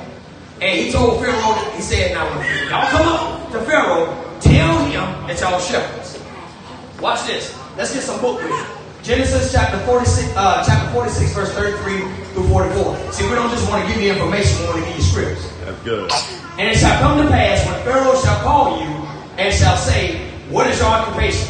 That ye shall say, thy servant's trade hath been about cattle from our youth even until now. Both we and also our fathers, that you may dwell in the land of Goshen. For every shepherd is a what? Abomination to the Egyptians. I wonder why. Could it possibly be because of the Hyksos? Shepherd king. Now, I want to show y'all something. Because this is something that they miss out in history. Now, I can't read Egyptian hieroglyphs like that. So I have to rely on trustworthy Hebrews that read it, like Zion Lex now. Yeah. Zion Lex actually talked about this right here. But before I got a hold to it, before I listened at it, y'all see this guy up here look like he bound up? Wait a minute now. They tell you that the Hyksos just came in and they just dominated and took over. But if you read this, it talks about that this really isn't the whole picture. In this front, it shows an Egyptian in the front. And according to Zion Lex and some more people that I've heard that can read it, they said that this meant, and he brought them into Egypt. And this number over here, you see all them horseshoe looking things with that number is 37. So he brought 37 Hyksos into Egypt. Wait a minute now. But they just said, in history, the Hyksos just came in and just dominated, but they didn't say that they were slaves too. Wow. I mean, don't they look alike? They sure look alike. He bound up now.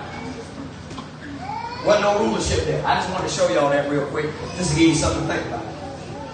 But that's neither here nor there. So the claims are made. It's said by Egyptologists and mathematicians of Khemetic that they have the oldest written code in the world, right? But watch this. This is called the Code of Ur-Nammu. And some say Ur-Ingaru. And this is the oldest known law code surviving today. Yeah. This is oldest. And guess what, y'all? It is from where? Mesopotamia.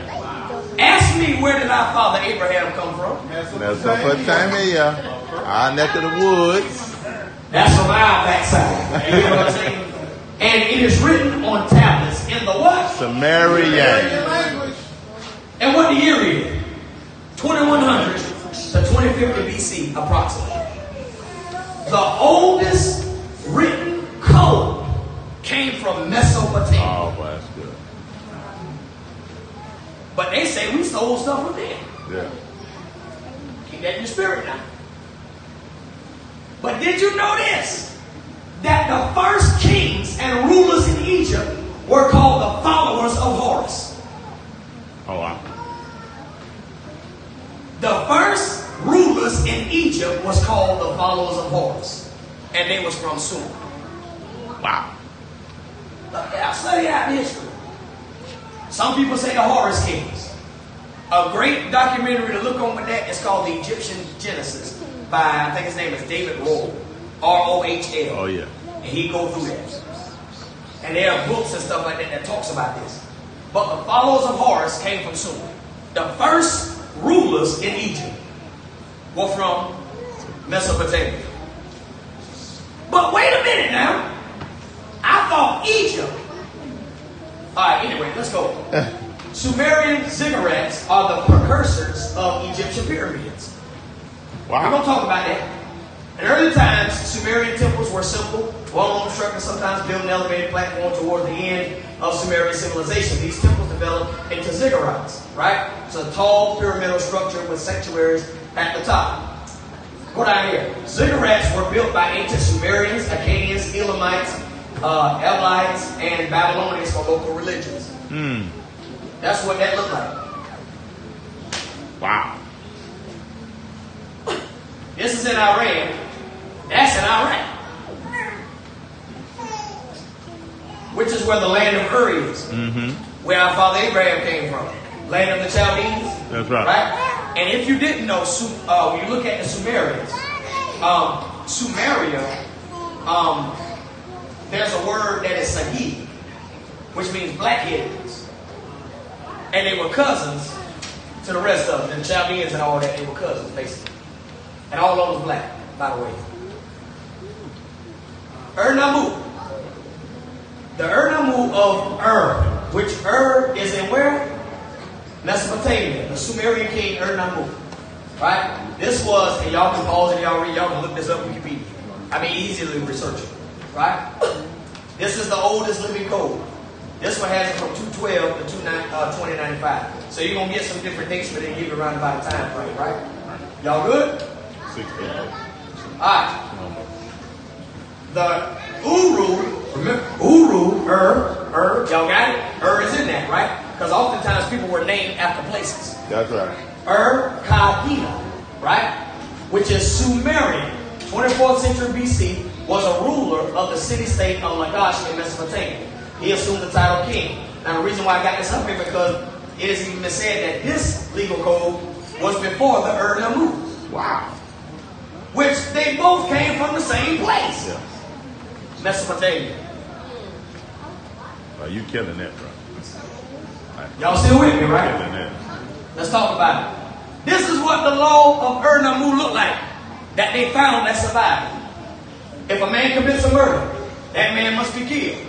If a man commits a robbery, he will be killed. If a man commits a kidnapping, he will be in prison and pay 15 shekels of silver. If a slave marries a slave and that slave is set free, he does not leave the household. She does not leave the household. If a slave marries a native, etc., etc., etc. Yeah.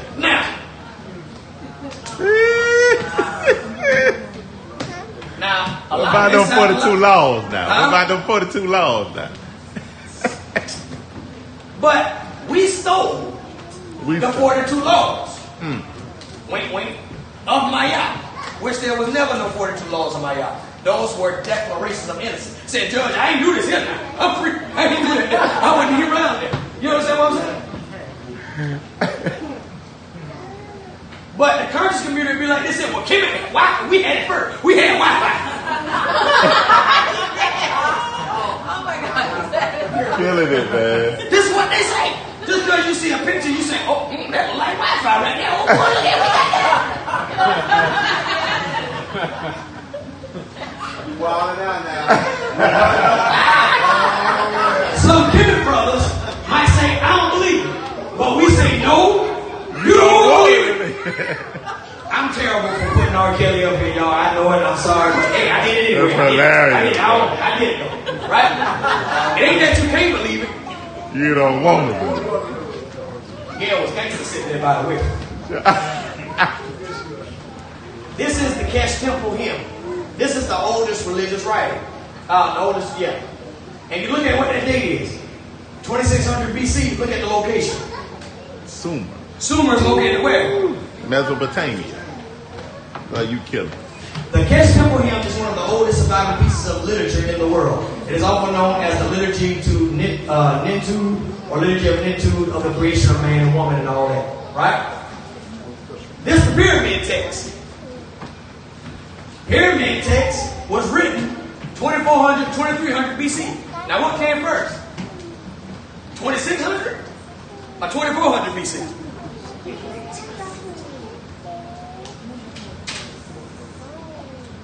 Now, let me say this.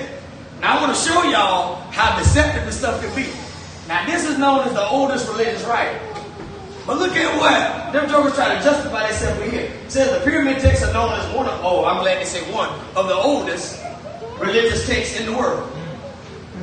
It's old, but it ain't this old. So you got about a 200-year difference right here. This is the coffin text.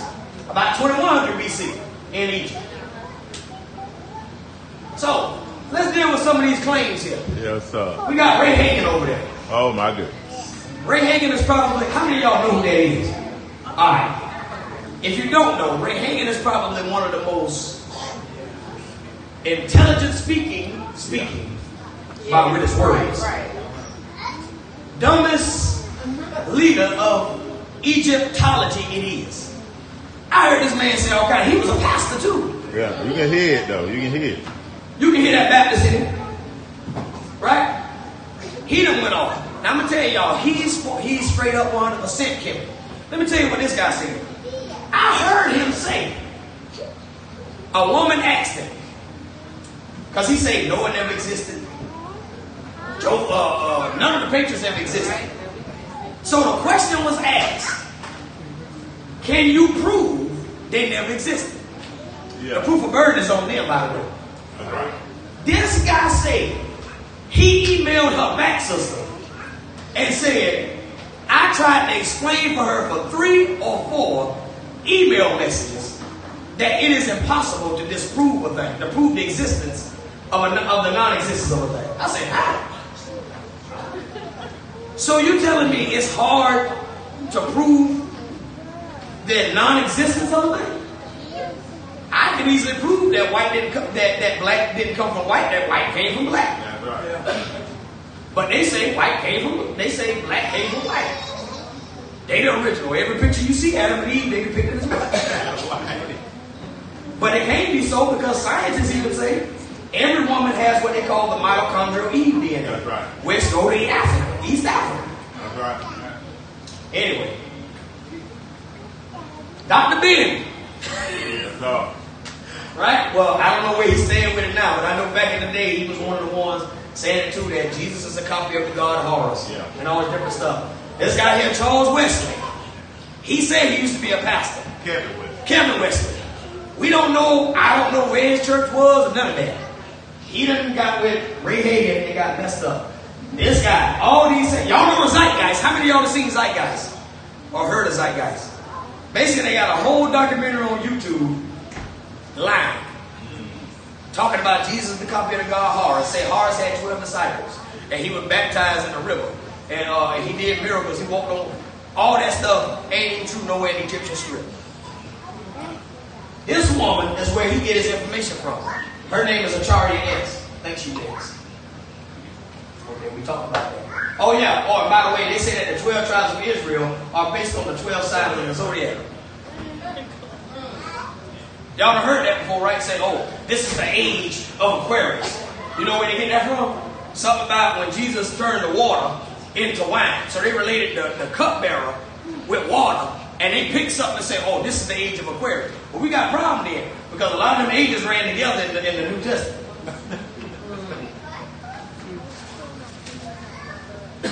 Acharya S. That's not really her name, but that's what she called herself. And it means guru or teacher. Her actual name is D. Murdoch. Whatever the D stands for, I don't know. Diane. Debbie, I don't know. Right? But he had her on an interview on his show. And basically she was saying a lot of crazy stuff too. In the documentary, they quoted a lot of stuff, and one of the people she, probably one of the only people that she quoted from was a guy named Plutarch. I didn't put it up here, but I got it written down. I'm reading this real quick, right? I didn't put it in the presentation. I'm sorry about that. There's a book called The Fall of the Roman Republic, 6 Lives of Plutarch, translated by Rex Warren. Penguin Books, page 8. This is what it says. It says, Plutarch stretches and occasionally fabricates the similarities between famous Greeks and Romans in order that he may write their biographies as parallels.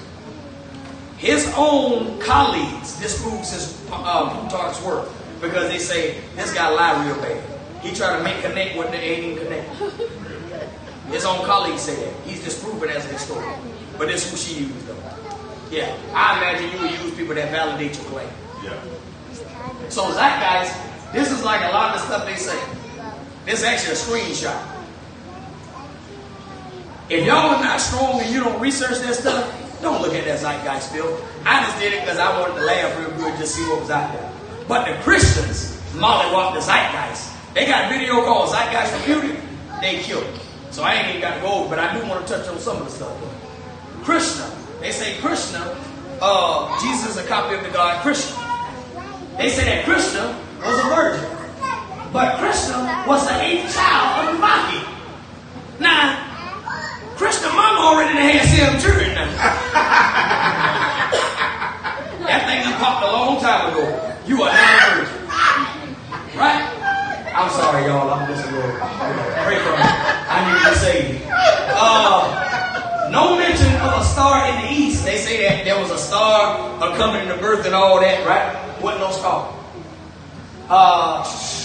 Anyway, they say Krishna was crucified.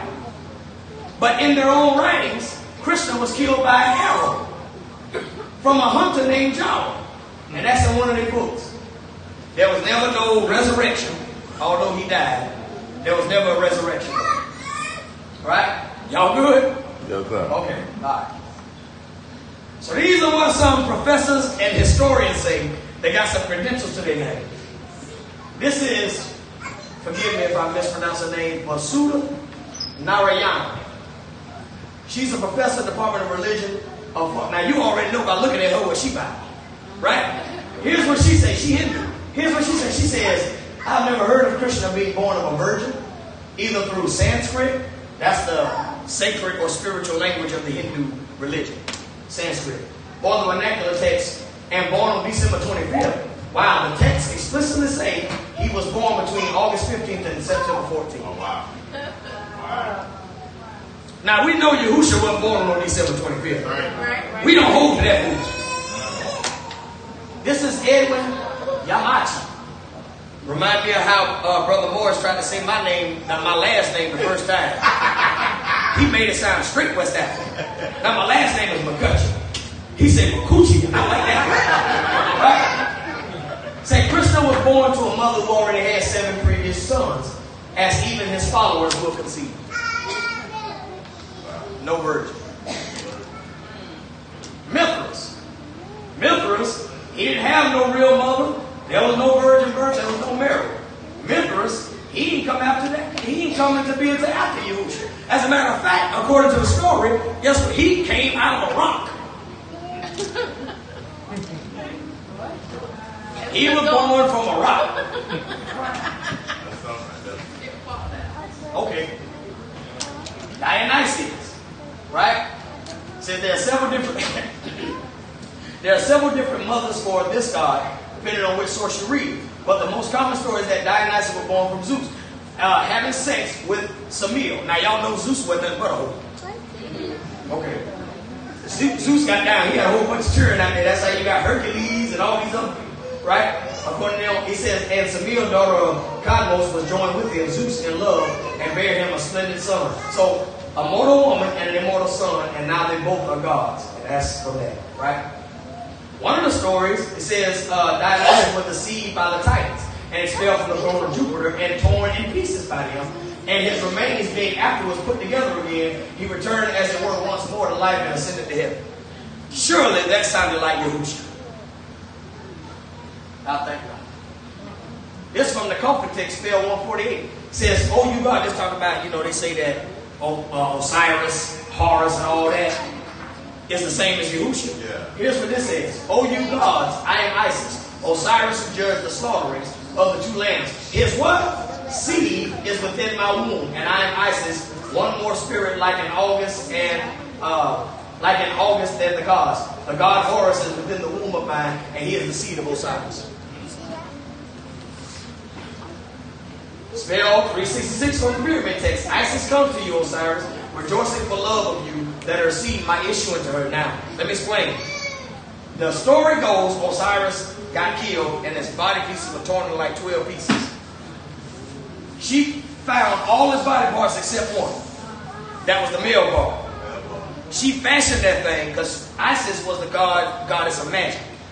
She fashioned that thing. That's where you get, okay, I'm trying not to be too explicit, but that's where you get the idea of the dildos from. Isis. She fashioned it and impregnated herself with his seed. Oh yeah, I say she got down with the dirt. Now, Horus's birth was celebrated in the so-called epigamenal days. I know I messed that up, but y'all bear with me. A 4-day festival period in the ancient Egyptian calendar, which fall between August 24th and 28th, not December.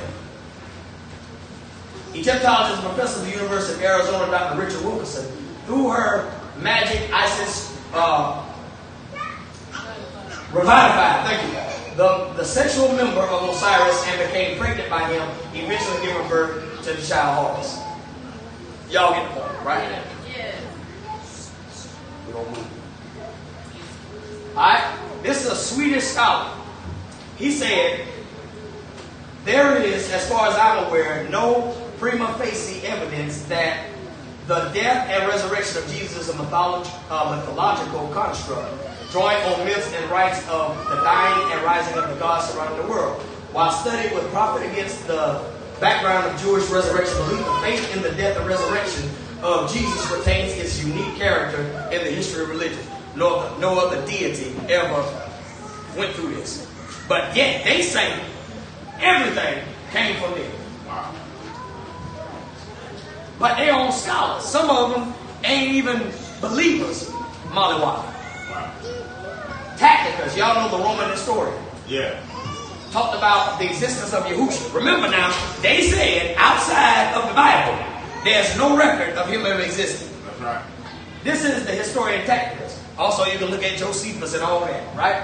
It says, hence to suppress the rumor that he ordered the burning of Rome Nero, falsely charged and punished with the most exquisite tortures the persons commonly called Christians, who were hated for their enormities. Christus, the founder of the name.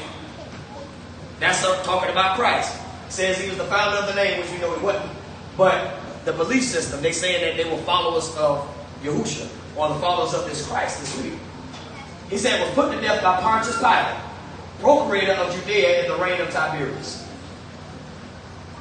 Yes, sir. Josephus, he talks about it. I ain't going to read it. But he talks about it, right? You can pause it when you look at it. Y'all got me? Yes, sir. All right, these are just some sources. Y'all can pause it or whatever when the video is uploaded, and you can get down with the dirty with it. You understand what I'm saying? They have your way with it, right? So here's what Mccutcheon said again. It's misleading to equate the Egyptian concept of the afterlife with the resurrection of the Christian tradition. The Egyptians believed that to attain more immortality, the body has to be mummified. Nourishment had to be provided and magical spells had to be used. The Egyptian concept didn't even entail rising from the dead. Instead, separate entities of the individual's personality, called the Ba and the Ka, hover around his body. Wow. Now they say the Ba would be like the spiritual essence. So when they die, it leaves. But the Ka, they believe comes back sometimes in the form of, they have the head of the person, but the form of a bird. And it come back to the body. Right? That's what they believe. The Ba and the Ka. Bless their heart. Walter Burkett, there is no evidence of a resurrected Addis. Now, I was going to put some stuff about Addis. Ain't no point in it. Addis was castrated. Y'all hear what I'm saying to you? Yes, Even Osiris remains with the dead. Right? So they saying a whole bunch of stuff ain't got no parallel to Yahushua. And in fact, these people came later. Wow. A lot of these belief systems, Addis Yes, ain't come to later. After the point. After the point. So what about the 12 zodiac signs? Now this is what I want to get. It's another dag if you didn't know. Right? They say, there's no when your birthday is. They ask me that all the time at work. When your birthday? I say January 23rd. They say, oh, you an Aquarius. I say, no. I'm just Angelo. Ooh, when your wife's birthday? I say October. I don't even know which one, but y'all get the point. I said, no, she just ain't. I mean, the 12 tribes of Israel stole the zodiac from Egypt and incorporated it into their symbology, right? Now, we've already established when a lot of the Egyptian beliefs that they talk about come into play and when we got up out of them. Historically, though, Babylon are the original astrologers of the divided zodiacs. That's right. Babylonians. That's right. Babylonian astrology was the first organized system of astrology arising in the 2nd century BC. But it goes back to the 5th century. 5th century BC. Hellenistic Egypt. Babylonian astrology was assimilated into Egyptian astrology. That's what this information talks about. I ain't going to read it for the sake of time. But Egypt took it from them too. So not only did Egypt take from Sumeria or Mesopotamia. That's right. They took from Babylon too. But yet they say, we stole it. This is Pastor Charles, or however you say his name. He's a historian of astrology and all that. He said the Babylonians divided the zodiac into 12 constellations in the 5th century BC. Y'all good? Mm-hmm. All right. Now they go on to say there's no evidence of any of the biblical characters being buried. We can't find none of them. This right here is the tomb of Caiaphas. Oh, wow. That was discovered by workers in the city of Jerusalem. Right? I ain't going to read all that, but this is Caiaphas' tomb that they found. Y'all remember Caiaphas? He was the high priest during the time of Yahushua. Y'all good? This place here, it said, the Bible says that Sarah, Abraham, Isaac, Rebekah, Leah, and Jacob were buried in Hebron in a cave called Cave of Machpelah, purchased by Abraham, right? Traditionally, this cave has been located below the Haram el-Khalil, the sacred precinct of the friend of the merciful one God. In Hebron, today, a Muslim mosque is buried on top of it. And they found bones above it. And they said that this was the patriarchs. Wow. Wow. I need all this line. You'll get them, close. Throughout the kingdom period, the kings of Judah were buried within the city of David. Right? At the southern end of the city of David, south of the old city of Jerusalem, there are two monumental tunnel tombs, which many scholars believe are the tombs of David and Solomon.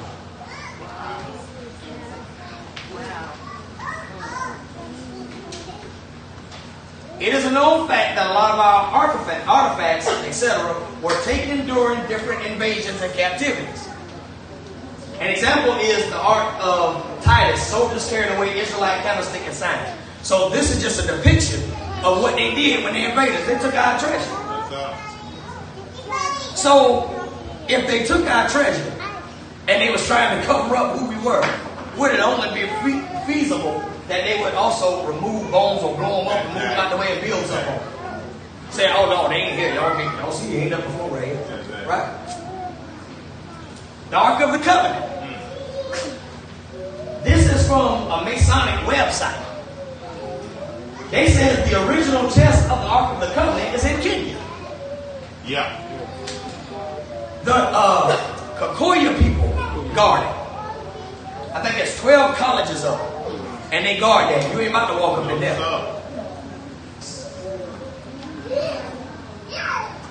So, let's deal with Joshua, Moses' minister. Now, you got to understand something. Because remember, they'll say, well, ain't no Joshua in Egyptian history. Well, I guess not. Because his name didn't appear until after we got out of there. And the first appearance of him was when they fought against the Amalekites. In the Armana letters. How many of y'all have heard of the Armana letters before? Okay, we're going to talk about it again.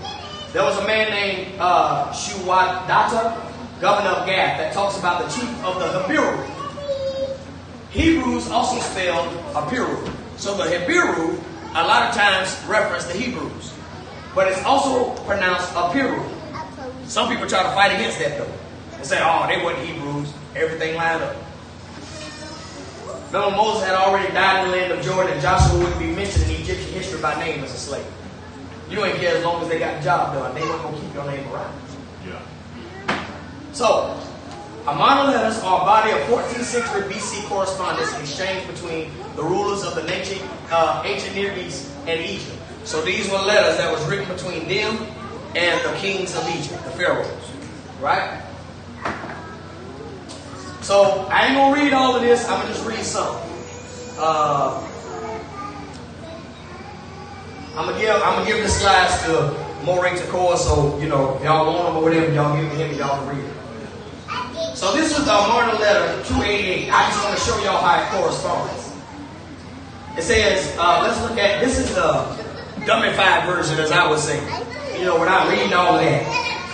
It says, from Abi-Heba, mayor of Jerusalem, to King Pharaoh, the Hebiru have taken all the cities, not a single mayor remains. Terbatsu and Yapit Hada were slain in the city gate of Shiloh. Hebiru killed Zemretta of Lachish. The king did nothing. Why? Right? So this is the letter sent. Now, you read Joshua chapter 10. Look at verses 22 to 24. Then said Joshua, open the mouth of the cave and bring out those 5 kings unto me out of the cave. And they did so, and brought forth those 5 kings out of the cave. The king of Jerusalem. Y'all see that? The king of Jerusalem, the king of Hebron, the king of Jarmuth, the king of who? Lachish. Yeah. And the kings of Eglon. And it came to pass when they brought out those kings unto Joshua, and Joshua called for all the men of Israel and said unto the captains of the men of war, which went with them, come near and put your feet upon the necks of these kings. And they came there and put their feet on the necks of them. Just to show you how it correlates. These are just, again, he gonna have the slides. Y'all can pause it if you're looking at the video. I'm not gonna read them all for the sake of time. Try to get through it. Y'all good?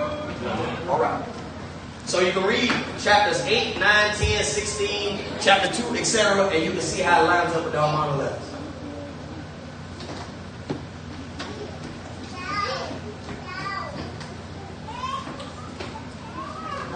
read that. This is just talking about how they say that the Bible is a white man's book and all that different kind of stuff. Right? That's what they talk about. But people like Marcus Garvey, Nat Turner, Olaluda Equiano, Harriet Tubman, whose name was really Araminta, which is a Hebrew name, or whatever. She's really from the tribe of, she's really a Ashanti. She's from the Ashanti people. Okay, I ain't getting to that on here, but I see y'all, I ain't know. But she was part of the Ashanti people. All right, that's just one of the writings from it. Just talk about how, just talk about how stuff. Now, this is what I want to get to. These are the fire starters and the fathers of Egyptology. Yeah, they're real light skinned. And if you do your studies about that, all of them are wicked. Yeah, all of them. Everybody heard about that one right there in the middle. His mama called him 666 the beast. He was so wicked. Right? His mama. My mama. His mama. Right?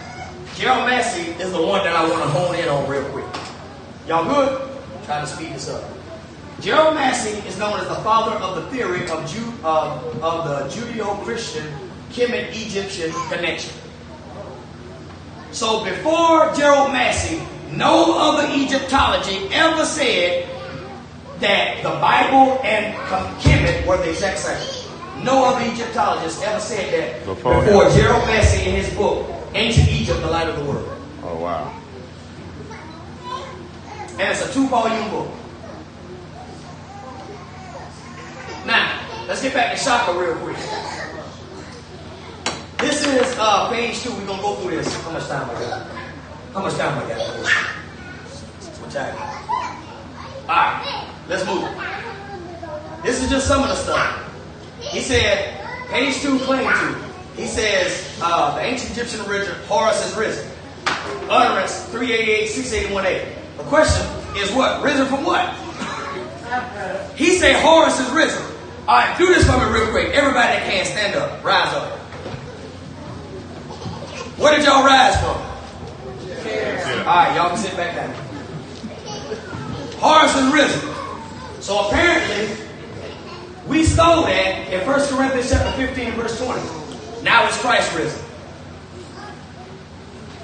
Now, let's look at the context. When you go to 681a, it says to say, Horus is risen. He escaped the combat serpent. He flew up to get away from a serpent that was fighting him. He rose up. But Yahusha rose from the what? Wow. Great. Y'all agree? Claim 3. Osiris. What is Osiris in? Parentheses. Who comes or what? Again, parentheses. You get that from that utterance or whatnot. Remember, it is their best guess. It's conjecture. Can't be textually verified. And this word, it says, I'm going to get down.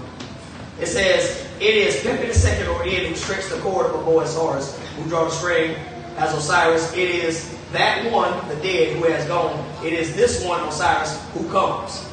You can't even use the word again. But look at what 1 Thessalonians chapter 3, verse 13, where he said he stole it from. Look at verse 13. To the end, he may establish our hearts unblameable in holiness before Yah, even our Father, at the coming of our Lord Yahushua HaMashiach with all his saints. So where does it say he comes again? Now, if we're going to plagiarize something, at least get the words right. Shout down. He has. Now, this is my favorite one. This is my favorite one right here. Now, who has a Bible real quick? I want whoever can pull it up, go to 2 Corinthians chapter 5, verse 41. Y'all got to see this what he said. This is what he said. He has received his body. Utterance 5:13, whatever. My thing is, who has received whose body? I don't know. It says the gods who follow a tomb. Watch this. A greater than he had done for him, whatever. We didn't mean all that. So, this is what he got. 2 Corinthians chapter 5, verse 41. But so that we may have our new body. So only one has received the body, but we're going to receive our new body, right? But there's a huge problem here. And it is, who got 2 Corinthians 5 and 41? Wait, say that again, sister? There is no 5. It doesn't exist. There is no 2 Corinthians chapter 5 verse 41. But listen, this whole phrase doesn't even exist nowhere in the Bible. I tried to look. Wow. This is how far 2 Corinthians chapter 5 verse 41, quote unquote, go. Verse 21, and it don't even say nothing about that. Talks about him knowing sin. Or didn't know sin. Became sin for them by the way the righteousness of Yahweh. Right? So, for the sake of time, we're going to go, he got shot down real bad. Now, this one, I want to take this. So he said that this is utterance 487. Oh, remember he said Horus gives this bread. I mean, man, he got a whole bunch of stuff. So basically he make it seem like Egyptians don't the ones eat bread. And so a lot of his claims talk about it. So basically what he does, he says basically, this is kind of like what I got from this stuff. We went inside of the pyramid text, got a couple words out and say, look, we're going to take these words out of Egypt and we're going to use it over here. That's all he did. Everything out of context. Everything. I'm going to do a Facebook Live and I'm going to just go through his book. So, the serpent. We stole the word serpent too.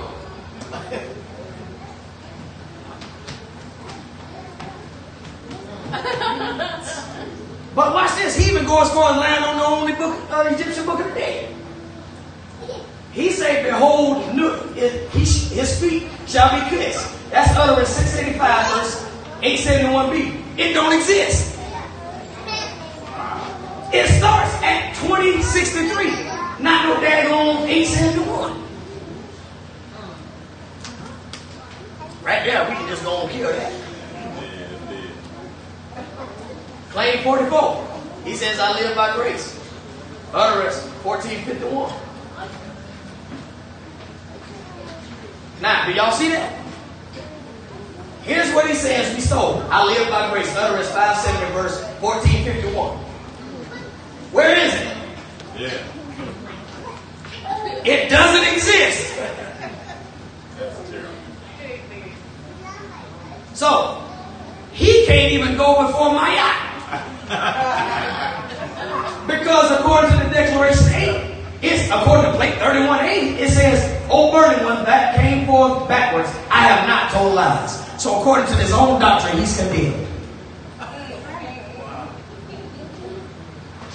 So, Khemetic, we find you Guilty. How much time I got over there? Got about 2 minutes. Alright, we're going to run through this real quick. Deuteronomy chapter 28, 16. You'll go again to Egypt in ships, right? Now, the text never said we're going to go into the land of Egypt again with ships. Yeah. It doesn't read that way. Yeah. Anytime you see, when we're talking about a specific place, he always talks about the land. That's right. That's good. That's good right there. He always talks about the land, but it didn't say land. It said he will go again to Egypt. And we know Egypt for us is bondage and captivity. It's slavery, right? And so a lot of people are fighting that translation. Yeah. They say it means you will sell yourselves. Yeah. You know what I say? Okay, it still works. Because 1 Corinthians 21:25, he says, but these are none like unto Ahab, which do sell himself to work wickedness in the sight of Yahweh. That's right. You still sold yourselves when you committed sin. That's right. So guess what? When we went into captivity, we did sell ourselves when we committed sin against the Most High. That's right. Eyes wide shut. Consciousness does not mean righteousness. Just because they're walking around with their eyes open don't mean that they're conscious of certain facts. But their minds are shut to the totality of the truth and who they are and why they were created. Deuteronomy 28:64. You will serve, you will be scattered among all people from one end of the earth to the other. And there you shall serve other Elohim, which neither you nor your fathers have known, wood and stone. See, we only get stuck on Christianity and Islam, but stone. Khemetic. That's good. So, here's the end. So, saying that the Bible was copied from the Egyptian Book of the Dead is like saying Kurt Franklin don't really look like flies.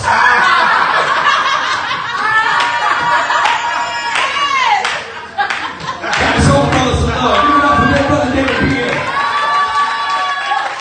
Right?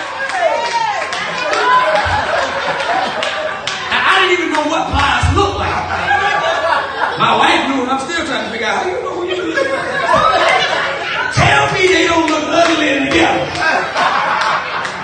Right? So, that's the end of our presentation. I pray that you all enjoyed it and you got edified from it. Shalom, shalom.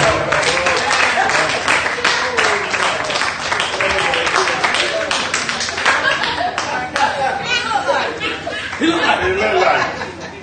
Oh, matter of fact, I got that in parentheses right there. We'll get that mic. Let's take the mic to the Oh, seat. no.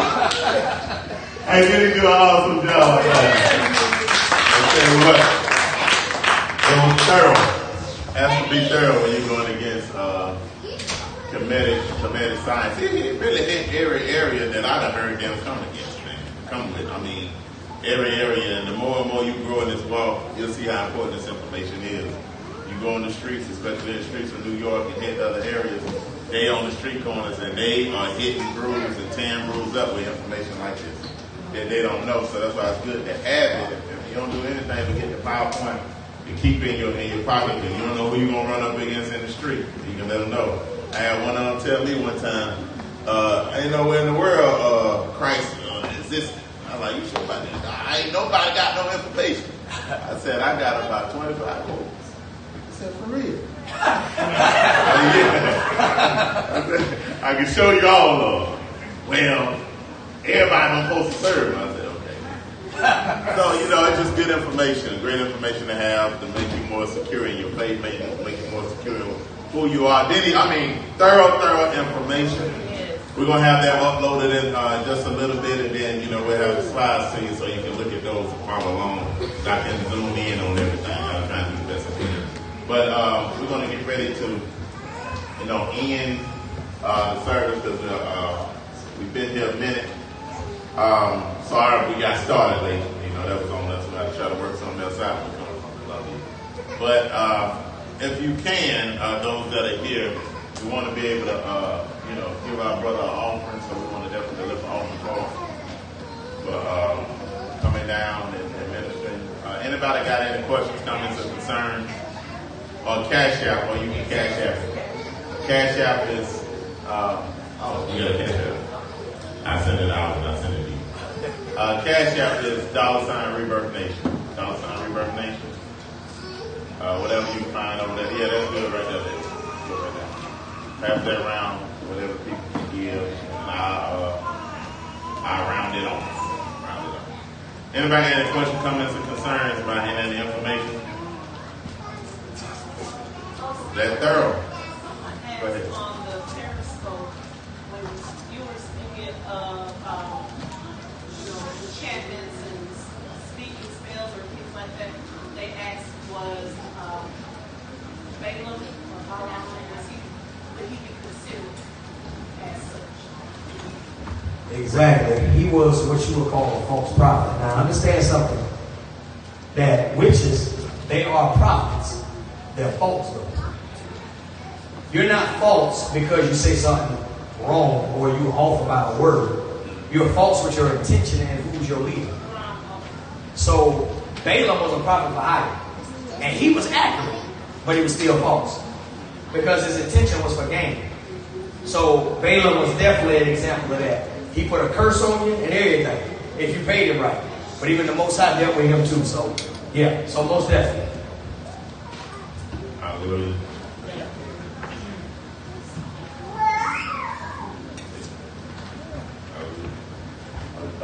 Great time, great information.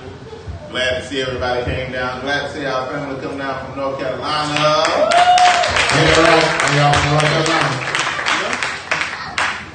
I mean, we from Charles. Charleston. I always think y'all from North Carolina.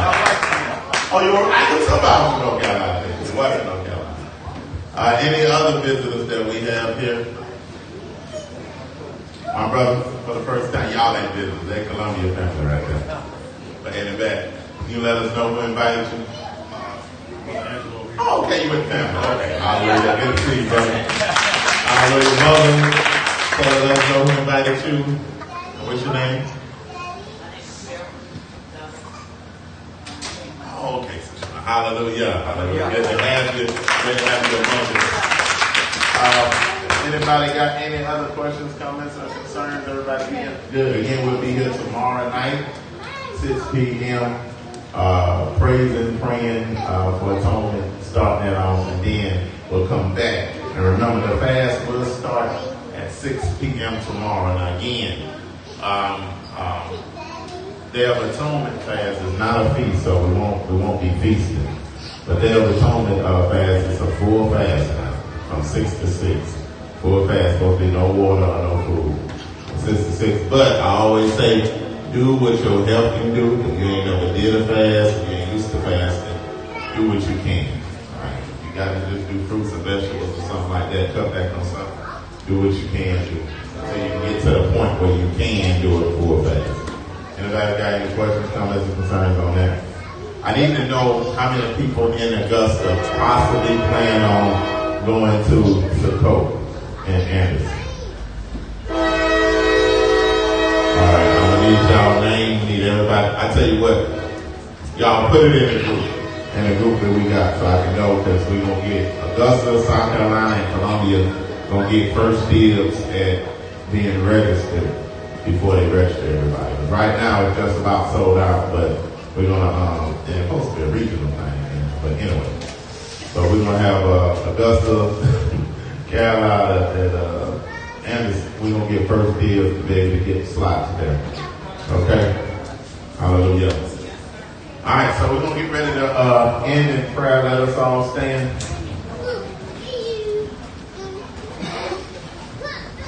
And our prayers are, Father, we just thank you for this divine day. We thank you for your divine word, Father, that you have given us through our brother, Pastor Angelo, that gave us a profound understanding on how to defend the hope that is within us, Father. Let us mix it with faith, Father. Let us begin to look at these things to be able to have an answer for those that challenge us with the hope that's within us. Father, we thank you for your divine protection that you keep upon us as we go on the highways and byways on our way home. We ask that you give us even every day the spirit of wisdom, revelation, and the knowledge of you.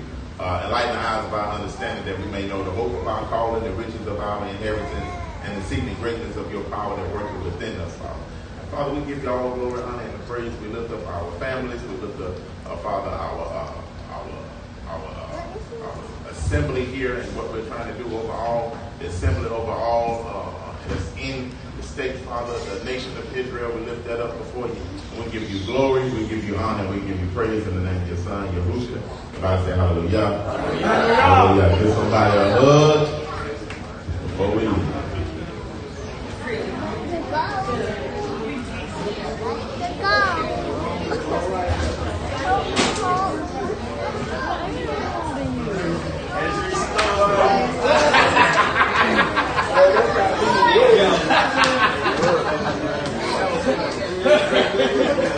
You do.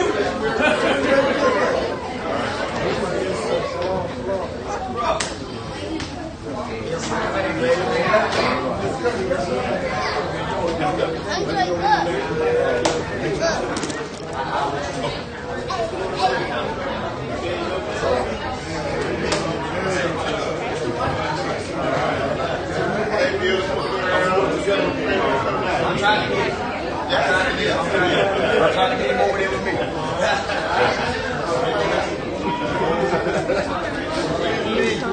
How you doing, sir? Oh yeah, I gotta get you your stuff. Appreciate it. Great, boy, you killed me. Dagger after dagger. I said they get my nerves. Oh yeah. I'm needing Yeah, I got it. I already got it saved on this computer.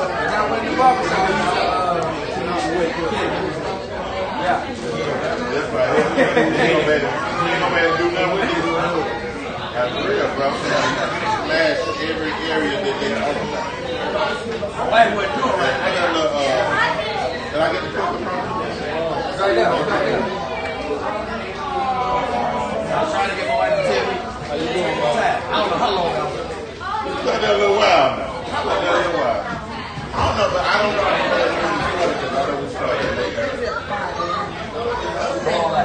I said, she gonna do right there. We just go ahead and holler it out.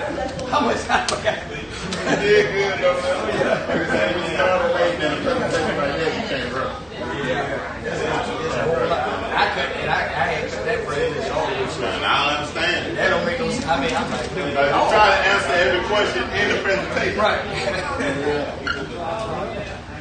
that conversation at the barbershop one time.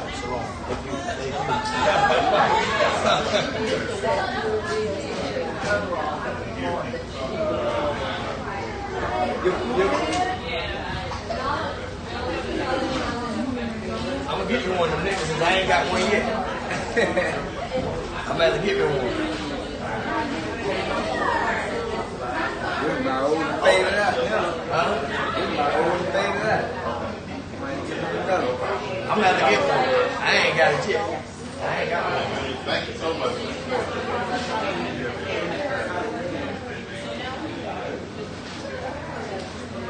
Oh, did everybody bring their waters? No. Yeah, Kyle, we're gonna get it. We're gonna get it. We're gonna get it. Anybody else brought their water? No. Y'all been hit? Y'all already got that? All the way down I'll tell you what, leave it in the truck, bring them on. Y'all be done with the Sacred Hearts or whatever that thing is. Nah, that thing was on tomorrow. Yeah, going tomorrow too? Yeah. Oh, have mercy. Hey.